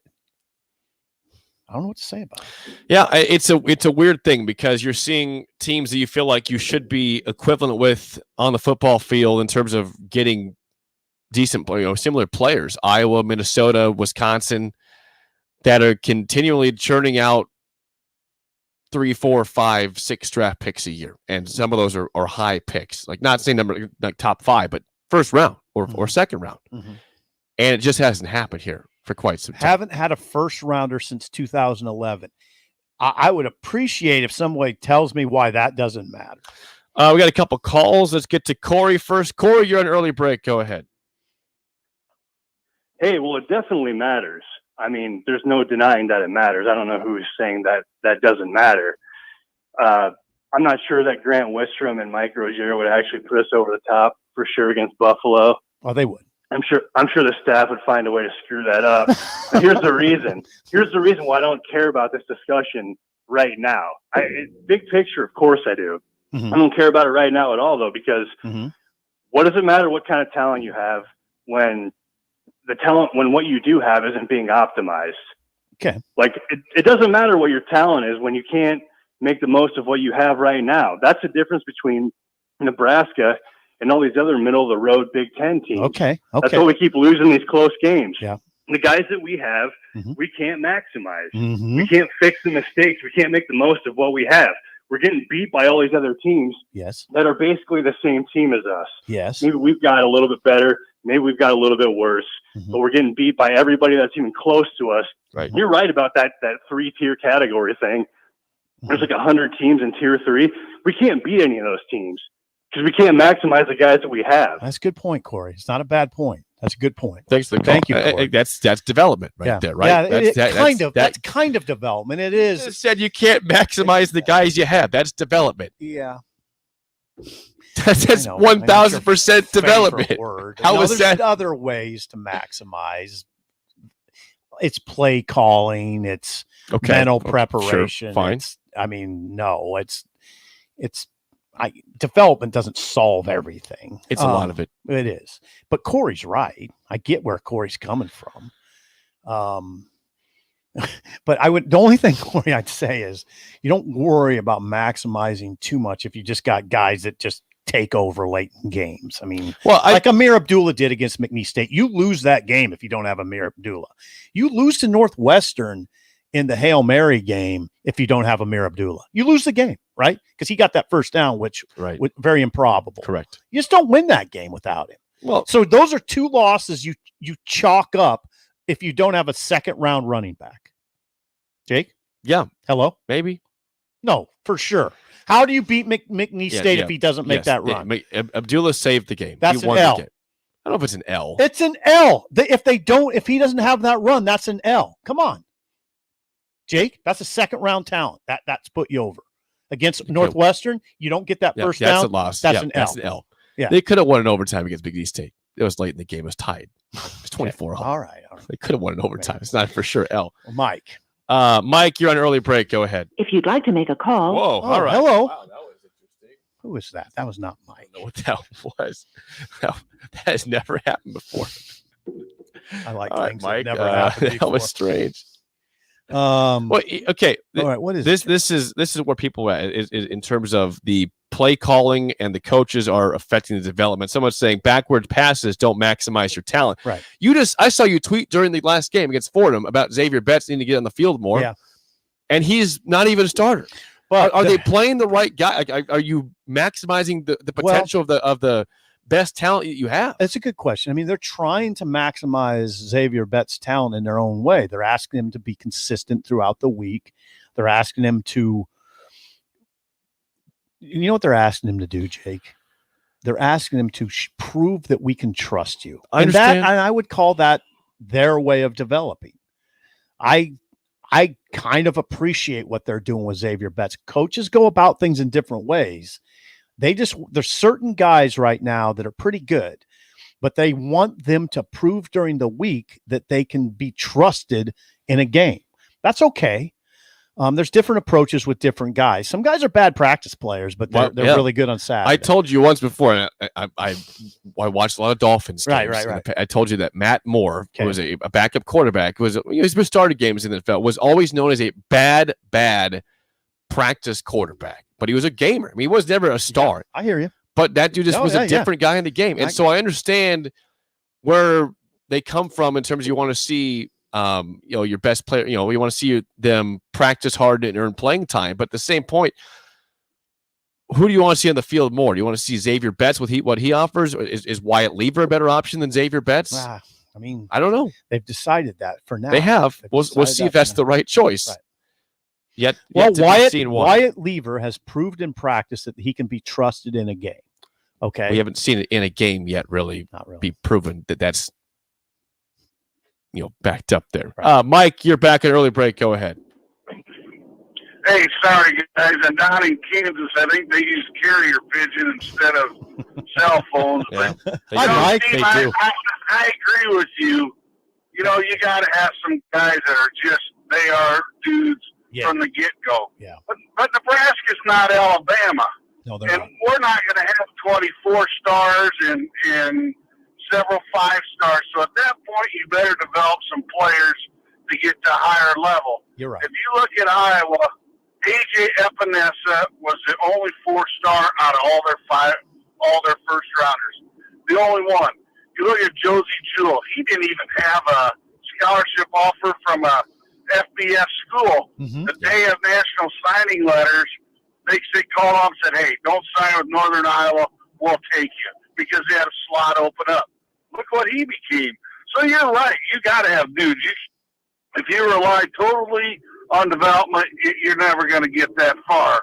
But you better have some development, and I think especially when we're not recruiting any 4-stars to speak of this year, you better have some development as well as some dudes. I totally agree. That's the optimum. Thanks for the call, Mike. Jake, I'm with you on that. I mean, you have to develop guys, but you hope you can get a few that you don't really have to worry about developing. I go back to Kyle Hamilton. Look at Kyle Hamilton, the Notre Dame safety. 6'5", 220. I mean, come on. He's a freak talent. And I'm telling you, Jake, without his 2 picks, Notre Dame's not winning that game against Florida State on Sunday night.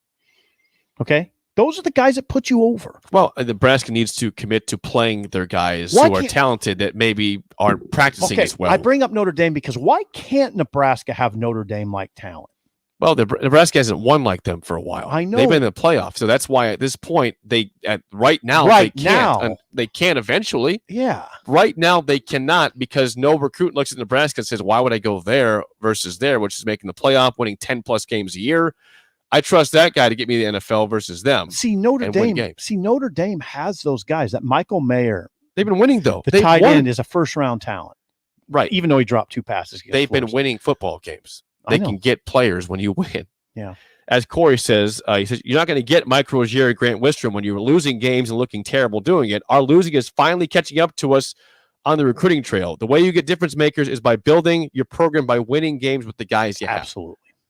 So that's Corey makes a great That point. they win with these guys. Corey makes a great point. If you're in that group of 100 teams that are pretty similar, then you know what it comes down to, Jake? A lot of times is coaching. I mean, during the week and game day coaching, getting guys to, like Corey said, maximize, but then also doing the right things in game, you know? I mean, you can't get out coached. You can't keep getting out coached, right? I mean, that's a bad recipe. If you're just in that group of 100, coaching matters even more. Big time. Big time. Coaching matters even more. So there you go. All right. We didn't plan on having that one. That happens a lot, though. Yeah, sometimes unplanned things happen. We appreciate the calls from Corey and Mike. Trust me on that one. Parker Gabriel up next on Early Break on the Ticket. Last thing before break, guys. Hey, I've been telling you for a long time about my friends at Craft Axe Throwing. Well, they've got some special things for the fall, including College Day on September 1st. They're relaunching College Night for the new year. That's $15 an hour with a valid college ID every Wednesday, plus National Girls Night September 22nd, and Glow Throw coming up. That's a date to be determined still in September, but probably in the middle of the month. We'll give you updates as that comes along. Don't forget, league starting September 14th. Signups are live on the website at craftaxethrowing.com. And also a chance to be on ESPN. They've got around 10 people within the company who will be throwing for the World Championships coming up in September. Again, it's all at Craft Axe Throwing. Make sure to always call to rent a lane at 402-802-9696 or go online to craftaxethrowing.com. That's all at Craft Axe Throwing. New specials for the fall at 18th and N in Lincoln. Every time the back door closes, it squeaks and reminds me of how I used to go out back for a cigarette 2-3 times a day when I was stressed, when I was hungry, when I was bored. But then I think of how the stale taste lingered in my mouth, and I reach into my purse and pop a stick of gum. And the craving is gone. Call the Nebraska Tobacco Quit Line, 1-800-QUIT-NOW, 1-800-784-8669. Paid for by Tobacco Free Nebraska. Aired with the Nebraska Broadcasters Association and this station. Are you dragging through each day? Most people are dehydrated or deficient in essential vitamins, minerals, and more. Live Hydration Spa helps you get more out of your life with their IV hydration treatments to help with anti-aging, weight loss, endurance, and more. Their performance packages can help you feel better doing your normal daily routine with boosts of energy and vitality, an increase in immunity, and quicker athletic recovery. Call today for an appointment at 402-413-2042 or walk in at 71st and Pioneers. Live Hydration Spa. For today's Husker Radio Report, I'm Sean Callahan of HuskerOnline.com. It's no secret the play of Nebraska's offensive line has been up and down through 2 games, and offensive line coach Greg Austin said they continue to challenge their guys to get better. You know, there was some progress that was made, especially, you know, I look at the beginning to the middle and the end of the game. and how we were able to settle down, figure out what they were doing, and then make the necessary adjustments and, fit our blocks better and finish them better. One area where they really made a big jump last week, Austin said, was in pass protection. We had to get better, especially from week 1 to week 2 protection, and we challenged the guys to get better, and, they answered the bell. We had one play where the quarterback had to, adjust. Adrian, that is, had to adjust, his setup to work around a tackle that, kind of got a little bit of inside push, but nevertheless, I thought our guys did a pretty good job overall in protection all day. Reporting here with the Nebraska football team in Lincoln, I'm Sean Callahan of HuskerOnline.com. New owners means new lunch specials at the Fox Bar and Grill. They've just introduced tons of options on their new under $10 lunch menu. Small nachos grande, a classic cheeseburger, 4 boneless or traditional wings and fries, or a small single topping pizza for just $5 each. Try the mushroom Swiss burger or the pepper jack stack burger for just $6. And for just $7, try any of the classic steak Philly, club wrap, grilled chicken salad, or grilled southwestern salad. It's the under $10 lunch menu at the Fox Bar and Grill, just south of 14th and Pine Lake. Hi, this is Kurt, your shop manager at A1 Automotive here in downtown Lincoln. My promise to you is this: you won't find another automotive repair facility that genuinely cares about you and your vehicle. Our service is outstanding and our customer service is better. Please give me a call for all your automotive repair questions and needs. Call me at 402-477-4660. We were built on small town values, and that shows in how we treat others. A1 Automotive, always honest answers. Dudley's Do Right Tree and Mulch Service in Lincoln, reminding us this Saturday is the 20th anniversary of 9/11. So this is a great time to remember the brave men and women who keep capital area communities safe. Dudley's Do Right Tree and Mulch Service thanks first responders for their courage in times of crisis. Dudley's Do Right Tree and Mulch Service, online at dorightservices.com, featuring commercial mulch and tree services and the only mulch blower truck in the area. Call 402-421-0870. Dudley's Do Right Tree and Mulch Service, wishing all a safe and healthy Patriot Day. Double espresso for Matt, large ice mocha for Greg, $2,022 for Katie. Oh, oops. Everybody's mind is on the Nebraska Lottery's Powerball's Rockin' 15 promotion. Until September 25th, buy a Powerball with Power Play ticket and enter for a chance to be one of 15 to win $2,022 and a chance to win $1 million. Sorry for the mix-up, Katie. Here's your latte. Forget the coffee. Where's my $2,022? Powerball top prize odds 1 in 292 million. Need a better job? Looking for a career? Gaina Trucking and Excavating is what you're looking for. They are a rapidly growing company looking for a heavy mechanic.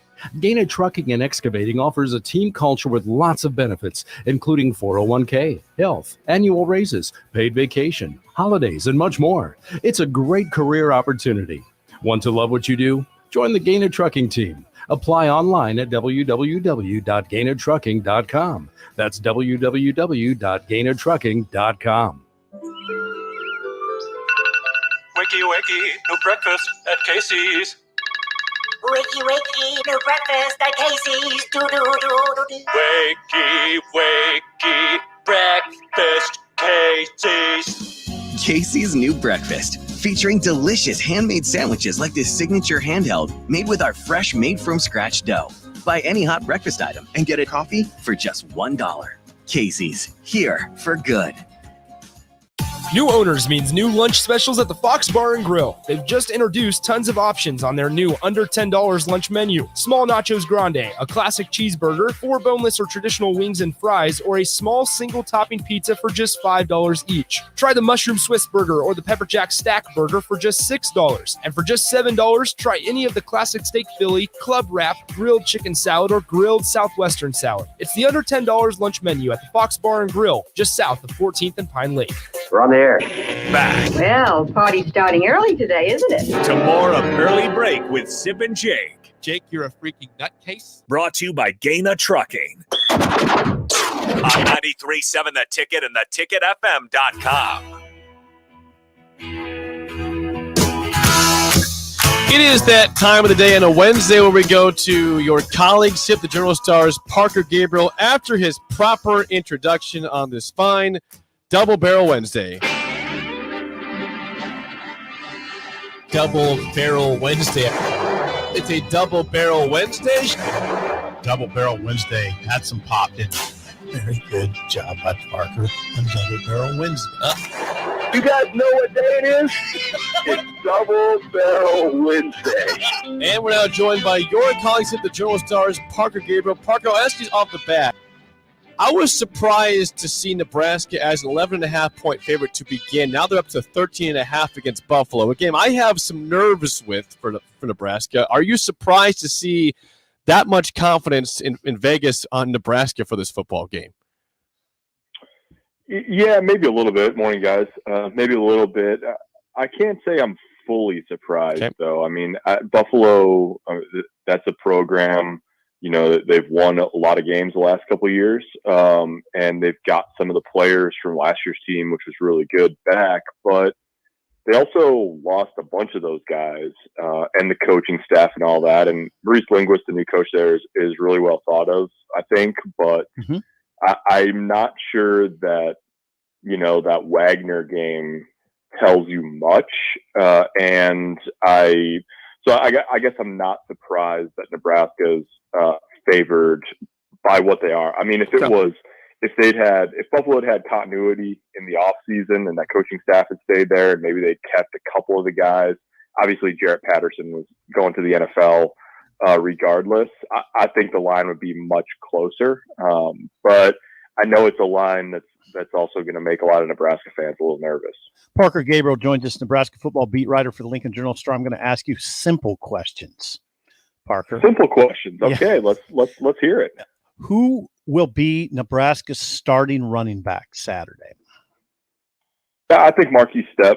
I mean, I would continue to suspect that Stepp and Gabe Ervin, and along with the other two guys, Johnson and Morrison, will continue to get carries. Matt Lubick said as much yesterday that they want to keep rotating, keep getting guys carries. You know, you want. I think there's a balance, Sip, right? Like you want to have a running back settle into a rhythm and get really comfortable. And it seems that Marquis Stepp is the furthest along that line so far this year. But there's also no reason, if you can help it, to give him 30, 32, 35 carries a game right now when you might be asking him to do that in November too.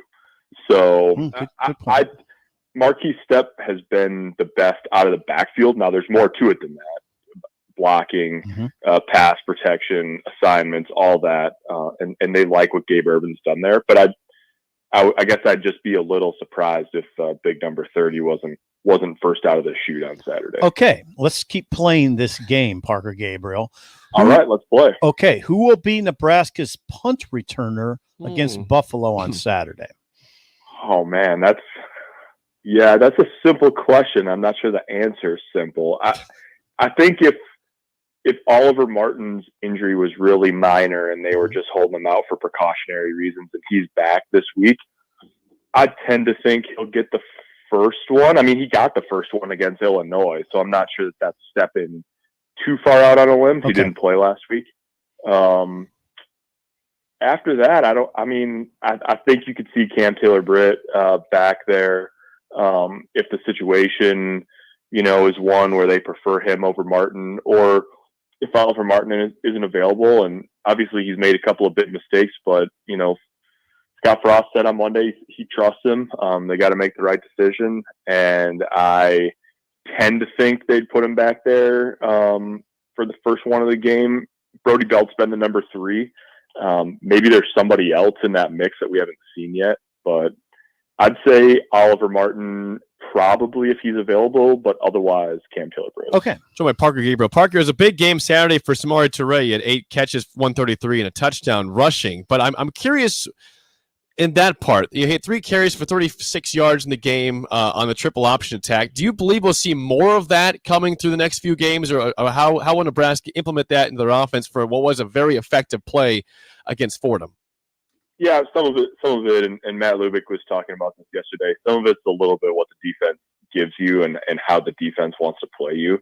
I think that they like it as a wrinkle and something that you have to prepare for.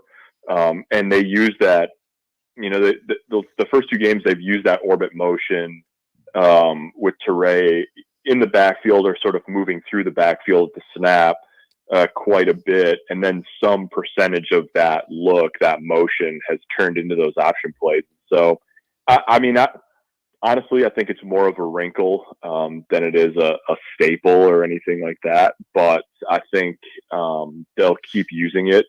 They haven't put the ball on the ground yet. Martinez has made good decisions on when to pitch it and when to keep it. So they're going to keep using it. I'm just not sure. Maybe you'll see it 5 times a game instead of 3 at some point. But I'm not sure unless someone really can't figure it out, and unless they really start hammering somebody with it. I'm not sure it's a 12 or 15 times a game thing. Don't include tight ends in this discussion. Who is the receiver? Who would you expect maybe to emerge beyond Teray and Oliver Martin? Who would be a third guy that you most expect to emerge in that group? Don't include tight ends. Yeah, it's kind of funny. Sipple, I was thinking about this on Monday. Brian Christopherson, who obviously does a really good job for 24/7, he asked Scott this question on Monday about Omar Manning, and he said, I know we ask about Omar a lot. That's what Brian said at the beginning of the question. He said, I know we meaning the media corps, ask about Omar a lot, even when he's not playing. And it dawned on me in that moment that we asked about and talked about Omar Manning a lot more when he wasn't playing than we do now that he is playing regularly, and quite a bit. It's true. That's really, it's a good point, Parker. And, Omar has not played 60 or 80 snaps a game, obviously, but he's right in that rotation, and he's caught the ball all 5 times they've thrown at him. 5 targets, 5 catches, 80 yards. Okay. We haven't seen the full over-the-top, 60-yard touchdown from anybody on this offense yet. But he caught a 32-yarder up the rail against Fordham. And I think he's got a chance. I would say him or Xavier Betts. With Manning, he tries down the field blocking. He's not perfect, but it looks like he's putting a lot of effort into that. And I think he's worked his way where he's just going to continue to play more and more. And so I think he and Betts are the first 2 names that come to mind on that. The interesting thing about Wyatt Lever, though, is he's about a grand total of 2 feet from having 2 touchdowns through 2 games. Martinez threw the ball over his head the first week, and he geared down a little bit when he shouldn't have against Fordham, or he would have had a 52-yard touchdown. So they've got a few guys that are going to break through. But right now, I think I would take Omar Manning as the guy I would guess if I was saying who's the next one to have sort of a big game. Good job, Parker. Parker, always great stuff. Thanks for the time. We will chat with you again next week. Simple compliments me. I'm tempted to not even say it, but I just have to. At this point, I just have to. Yeah, you have to. It's Wild Card Wednesday. Shut up, Sipple. All right. Thank you, It is Parker. Wild Card Wednesday. It is. Parker Gabriel, Lincoln Journal-Star. Yeah, Jake is a wild card for sure. Yep, always, every day a wild card. You are a wild card. Never know what you're going to get. God. Keeps you on your toes over there. Yeah, it definitely does. All right, 464-5685. Call the Dick Down Sip Don't and play Trivia. presidents on Not. currency. It is Wild Card Wednesday, Not though, presidents today. on currency, please. This is God. another one that you don't do very well at. It's been a long Great. time. This is not your favorite topic. Car models. I'll give you the model. You tell me what company makes it. Yeah, okay, this is fun. Yep. All right, Yep. 464-5685. Shut up, Sipple starts right now. We've all been there.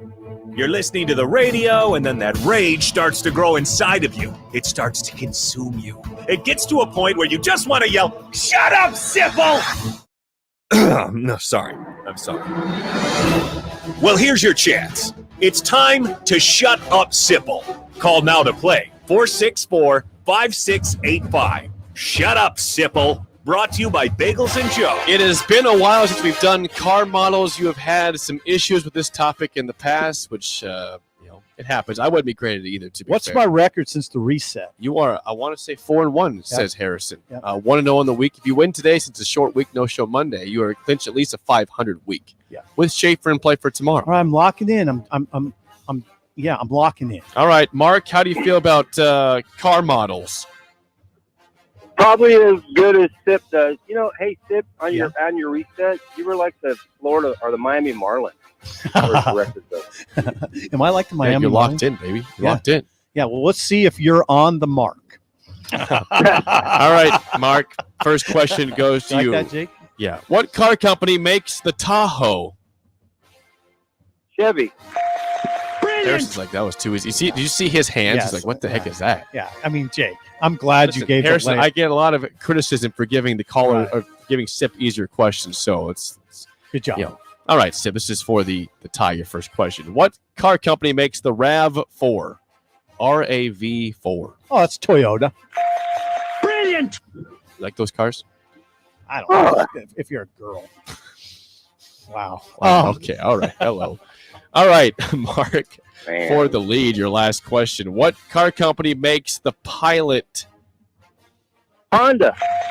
Brilliant. Oh, quick answers. Correct answers. All right, this is scary. This is. I mean, we're trading blows right now. All right, let's go. For the tie. Rope-a-dope. All right, rope-a-dope. All right, Sip to force the tiebreaker. What Okay, car this is for a company? tiebreaker. Yeah, what car company makes the Forester? Oh God. Oh.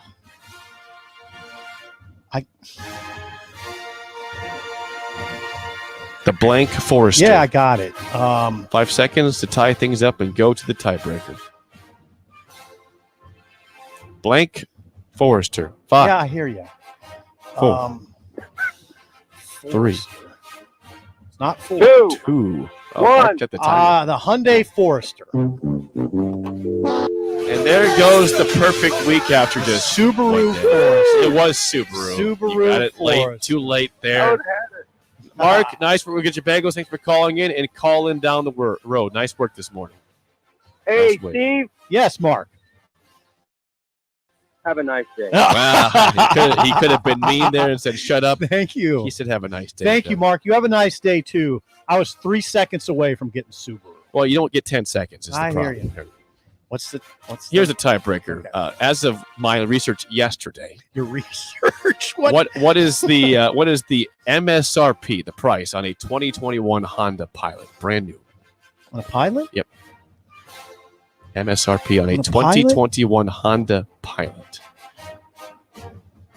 Gosh, 28.9. Not terrible. $32,550. $32,550 for a Honda Pilot. You could probably get one for 28.9 if you did it. Haggle them down a little bit.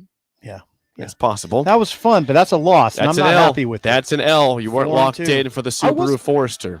You got it locked after the fact. Yeah, but I was locked. You got to have your cylinders firing all the time there. Yeah, well, Not late. got it. The spillover with Connor Happer and Mike Schaefer is next on Early Break on the Ticket. Take a look at your backyard. Does it feel like something is missing? You're right. Now is the perfect time to get an above-ground swimming pool from Bonsall Pool and Spa. Above-ground pools require less space than in-ground pools, are temporary structures if you ever choose to move, and are low maintenance.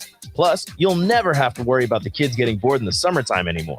Visit BonsallPool.com to schedule a pool service or visit them at 33rd and Highway 2. Bonsall Pool and Spa. Bagels and Joe is ready for the summer with peaches and cream cheese. Great on any bagel. Don't forget their delicious breakfast burritos and sandwiches, and grab a business box of bagels for the work crew. Bagels and Joe with 4 Lincoln locations. 93.7 The Ticket, Fox, KFXL weather. Brought to you by Bryant Air Conditioning, Heating, Electrical, and Plumbing. Sunny skies, very comfortable conditions this afternoon. Will top out at around 83. A northwest wind coming in at around 10. Heading into tonight, mostly clear, a low dropping down to 53. The quiet weather continues tomorrow. Will be sunny with a high once again near 83. I'm meteorologist Tim Wright for 93.7 The Ticket and theticketfm.com. When the clock strikes 0 after every Nebraska football game, there's only one place to go for instant coverage. Tune in for the Husker After Party postgame show on 93.7 The Ticket. Each game, win or lose. Call in with all your takes or text the show at 464-5685 and hear quotes from the team and coaches too. It's the Husker After Party postgame show, sponsored by Southeast Community College and N Street Drive-In. Want a free pair of Nebraska football tickets? Head to theticketfm.com's contest tab and register for a free pair of tickets each week of a home game, courtesy of Ben Bleicher with Professional Realty Group of Woods Brothers and 93.7 The Ticket. Need a better job? Looking for a career? Gaina Trucking and Excavating is what you're looking for. They are a rapidly growing company looking for a heavy mechanic. Gaina Trucking and Excavating offers a team culture with lots of benefits, including 401k, health, annual raises, paid vacation, holidays, and much more. It's a great career opportunity.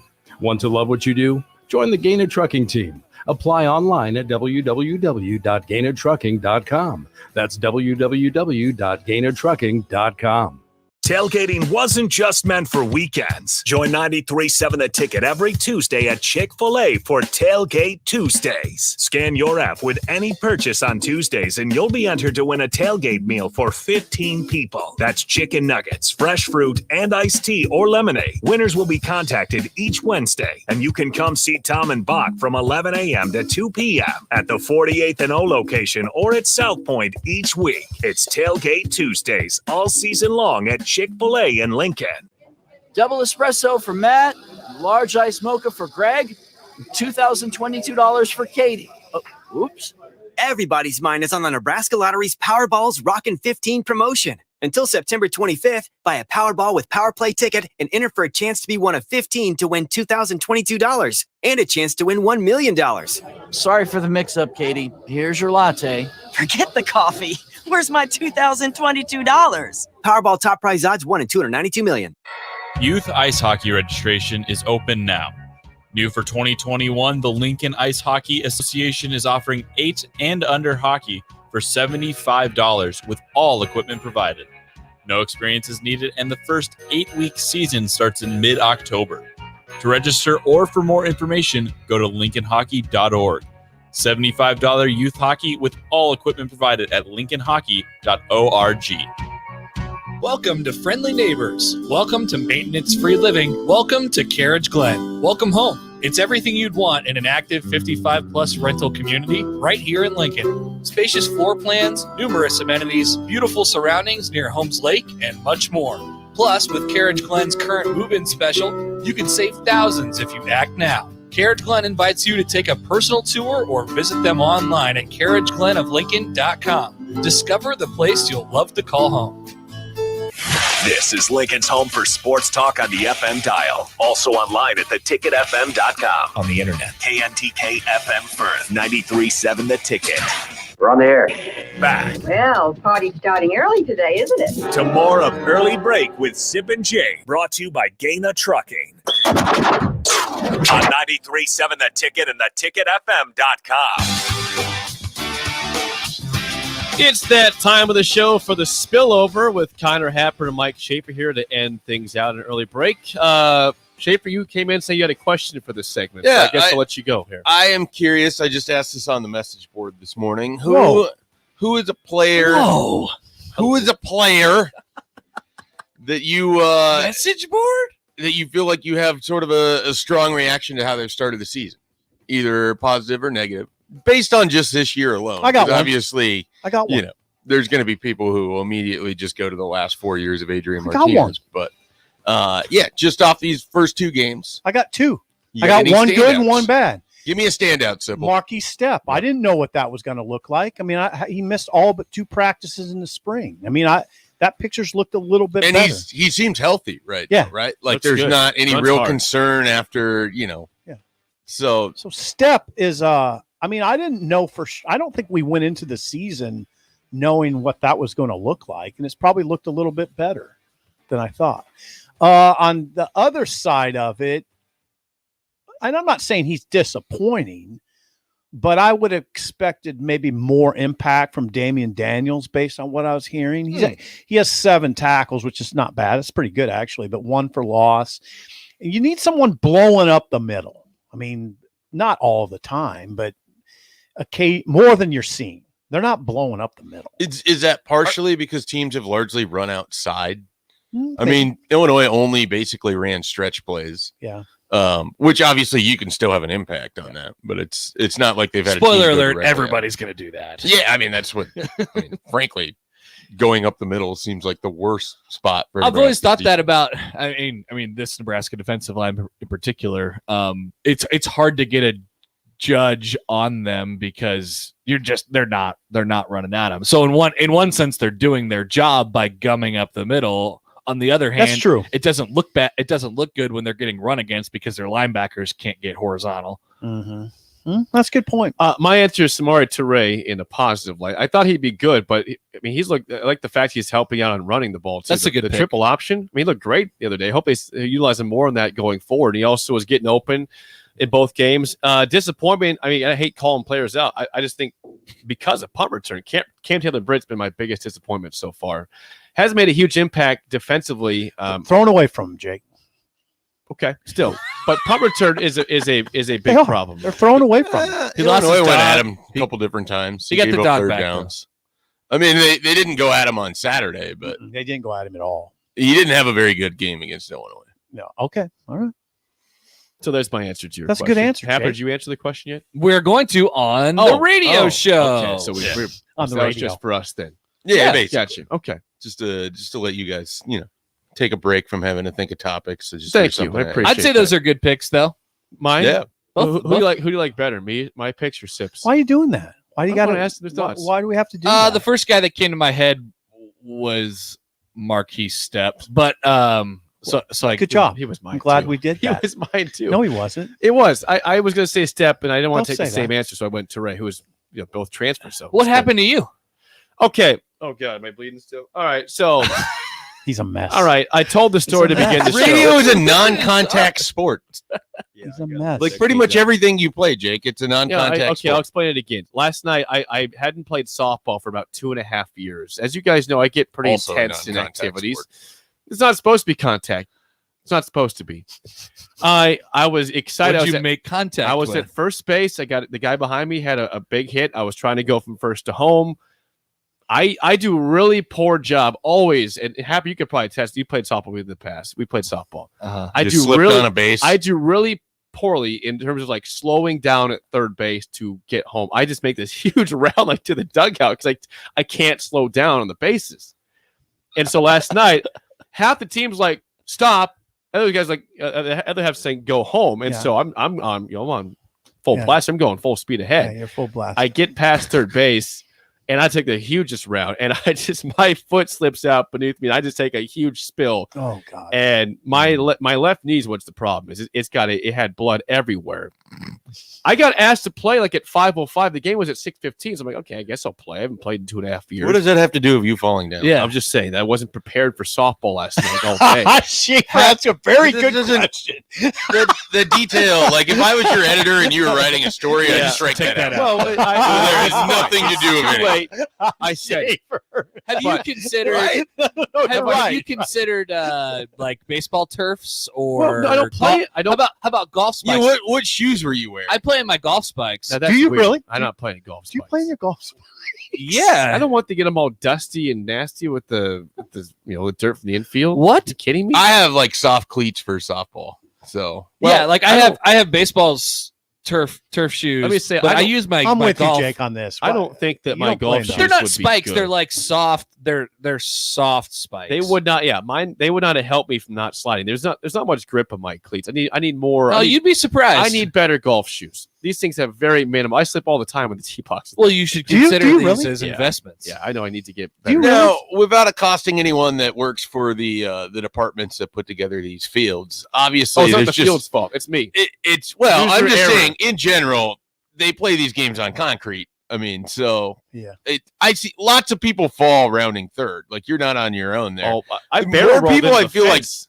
I see more people fall slipping off the base as Yeah. they run and turn, and I then didn't they do just- that. Their feet cannot handle the slickness of the base. Like second base is broken on at least two of the fields out at Mahoney. Like lots of people I've seen get hurt, but it's not just because they got. Well, in it sounds the like Jake fall, has or an issue with a couple things to Yeah. me. Okay, what is it, it's, Happer? It's Please tell number me. one. the timing. I mean, he needed more time. Yeah, he needed. He if he would have called it 5 and had the game at 6:15, it would have been okay. But 5:05, no. Guys, You're inside that 70-minute radius. My head wasn't ready for these. So things. I would say first of all, you need better grip with the Yeah. shoes in the ground. Oh, that's number one I for think sure. That'd be great. Number 2, it sounds like we have an issue with angles. Yes. Oh, bad. Yes. Terrible. Horrible. So rounding third, right? Yeah. You have to take a wide turn before you get to third. Yeah, that's It what I still told is a him. big round turn. And but then so it's what You it need sounds to like orbit you're going third. straight into third and No, then I'm not. No, I'm around not. to home. No, the problem is like, this. how do you end up in the dugout? This is bad. I've had this problem long. I go. I cannot like slow myself down on the bases, and so I take a huge round from second to third. Oh, you do? I still can't like Jake's get it back. halfway into left field. It's Okay, so you Well, do then how is he? orbit. How is he going to the dugout? I don't know. You're not Guys, Usain Bolt. I really, going the wrong way. I really wish you could. Like, there's a replay because you'd say, "Wow, he took a pretty wide turn from Okay, second to that's- third." So there's- What happened after that? I have another question. Yeah. You should only have one person telling you where to go. Why is the whole team yelling different things? here? Because as this we is all like know, two officials it was- pointing in different directions on a fumble Yeah, recovery. I know they were excited. Now I wasn't paying attention. They to were it. I was excited. going to go no matter what. I was going the whole time. There was no stop. Okay. Jake doesn't believe in the third base coach What- anyway. but the big thing is here, I barrel rolled into the fence. I was injured. I got up in time to get back to third. I didn't like It's cry. amazing. I didn't whine. I got back to third. I finished the play. I finished the game. It would have been amazing I if you was cried. catching. So I was the 10th guy. That would have been amazing. I if was- you I played a actually- lot of softball. I've never seen anyone just, I'm at just the cry. catcher spot with a blood full of knee. I would have liked to see the a knee breakdown. full of blood. Yes, a knee full of blood, and kept playing the whole time. Nice. Went Jake, 3 that's for an 4. amazing I thought I story. A played pretty knee well. full of blood. The Jake Sorensen story. Yeah, knee full of blood. It was seriously. People are like, this No, guy's that's still not playing. like I part can't of talk the very story. much. I had a bad issue with Happer- softball once. Happer I pulled tore his my hamstring. hamstring in, Did you? in a million pieces. Did you? Same thing, round and third. Really? Yeah. Oh Yeah. God! He Shot got- like he a got And I horse. did not finish the play. Yeah, Shot he like a Was horse. it like you got sniped and you It just was. immediately Yeah. reach back? Done. and Yeah. Straight leg. Uh-huh. Yeah. Yeah, and Lanny was yelling at him, saying, "Go!" Yeah, Lanny was like chasing me, also trying to score. Obviously he's like, running. "Go, really fast. Red!" It's like I'm not trying very hard What do you running the call him? You bases call when him I do Red, these Red, things. yeah. That's the thing that's different. We for once me, had I our think. season end because Lanny's shirt got clipped by a ball that went into like left field because he was. Did you get a black eye playing with you? No, he it somehow caught his shirt or something, Oh. so he was called out because he got touched by a live ball. Yeah, but Wow, I they thought have he- instant replay. Yeah, and it was. Trust me, I was not happy with this. I'm pretty His sure call. he got a black eye playing with you one time. Probably. He dove for a ball, like it hit his face. It's like, what Lanny- happened to you? Lanny was insane. We appreciated having him because none of us were trying that hard. That's But the thing. Yeah, I was just like, you're never. you gonna, knew he was going. I mean, I'm pretty sure he ran into a fence at one point in time. Like he's done the full on did I. Superman Last night. dive. I ran Different. into a fence. Different. Yeah, different. completely different circumstances. You slipped into a fence. Yeah, it was embarrassing. But Pretty I'm sure still his here. was a home run. That was- too. I'm still here though. This was a good spillover. Like there, he didn't make a play. He just went reckless. straight into the fence as a ball sailed over. Hey, Reckless. All right, enjoy your show, guys. we're not done yet. It's time for the 2-minute drill. Well, watch out. He's done. All right, go.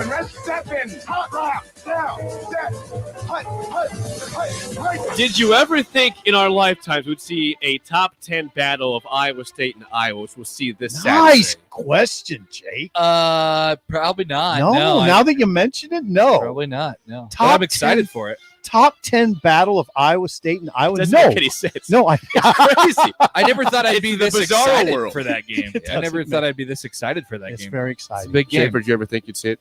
Not really. I mean, Iowa State has largely just been terrible. Right. Other than That's like the these doesn't a make couple any sense. 3-year blips, and Hey, so Iowa State is a 4-point favorite. Yes. In I'll get Ames. that Seems either. odd. I don't It's get that odd. either. They look bad. It's in Ames. That's the only reason why. But still, Campbell's never take beaten Iowa. Tell you I this guess- much, I'm riding Iowa State. I guess it's a good. Just doubling down against Iowa. It's a good Wow. lesson. Let's not overreact to week one, but All it right. seems a little confusing. Happer and Schaefer's next for Steve Sipple. I'm Jake Sorensen. See you. Dudley's Do Right Tree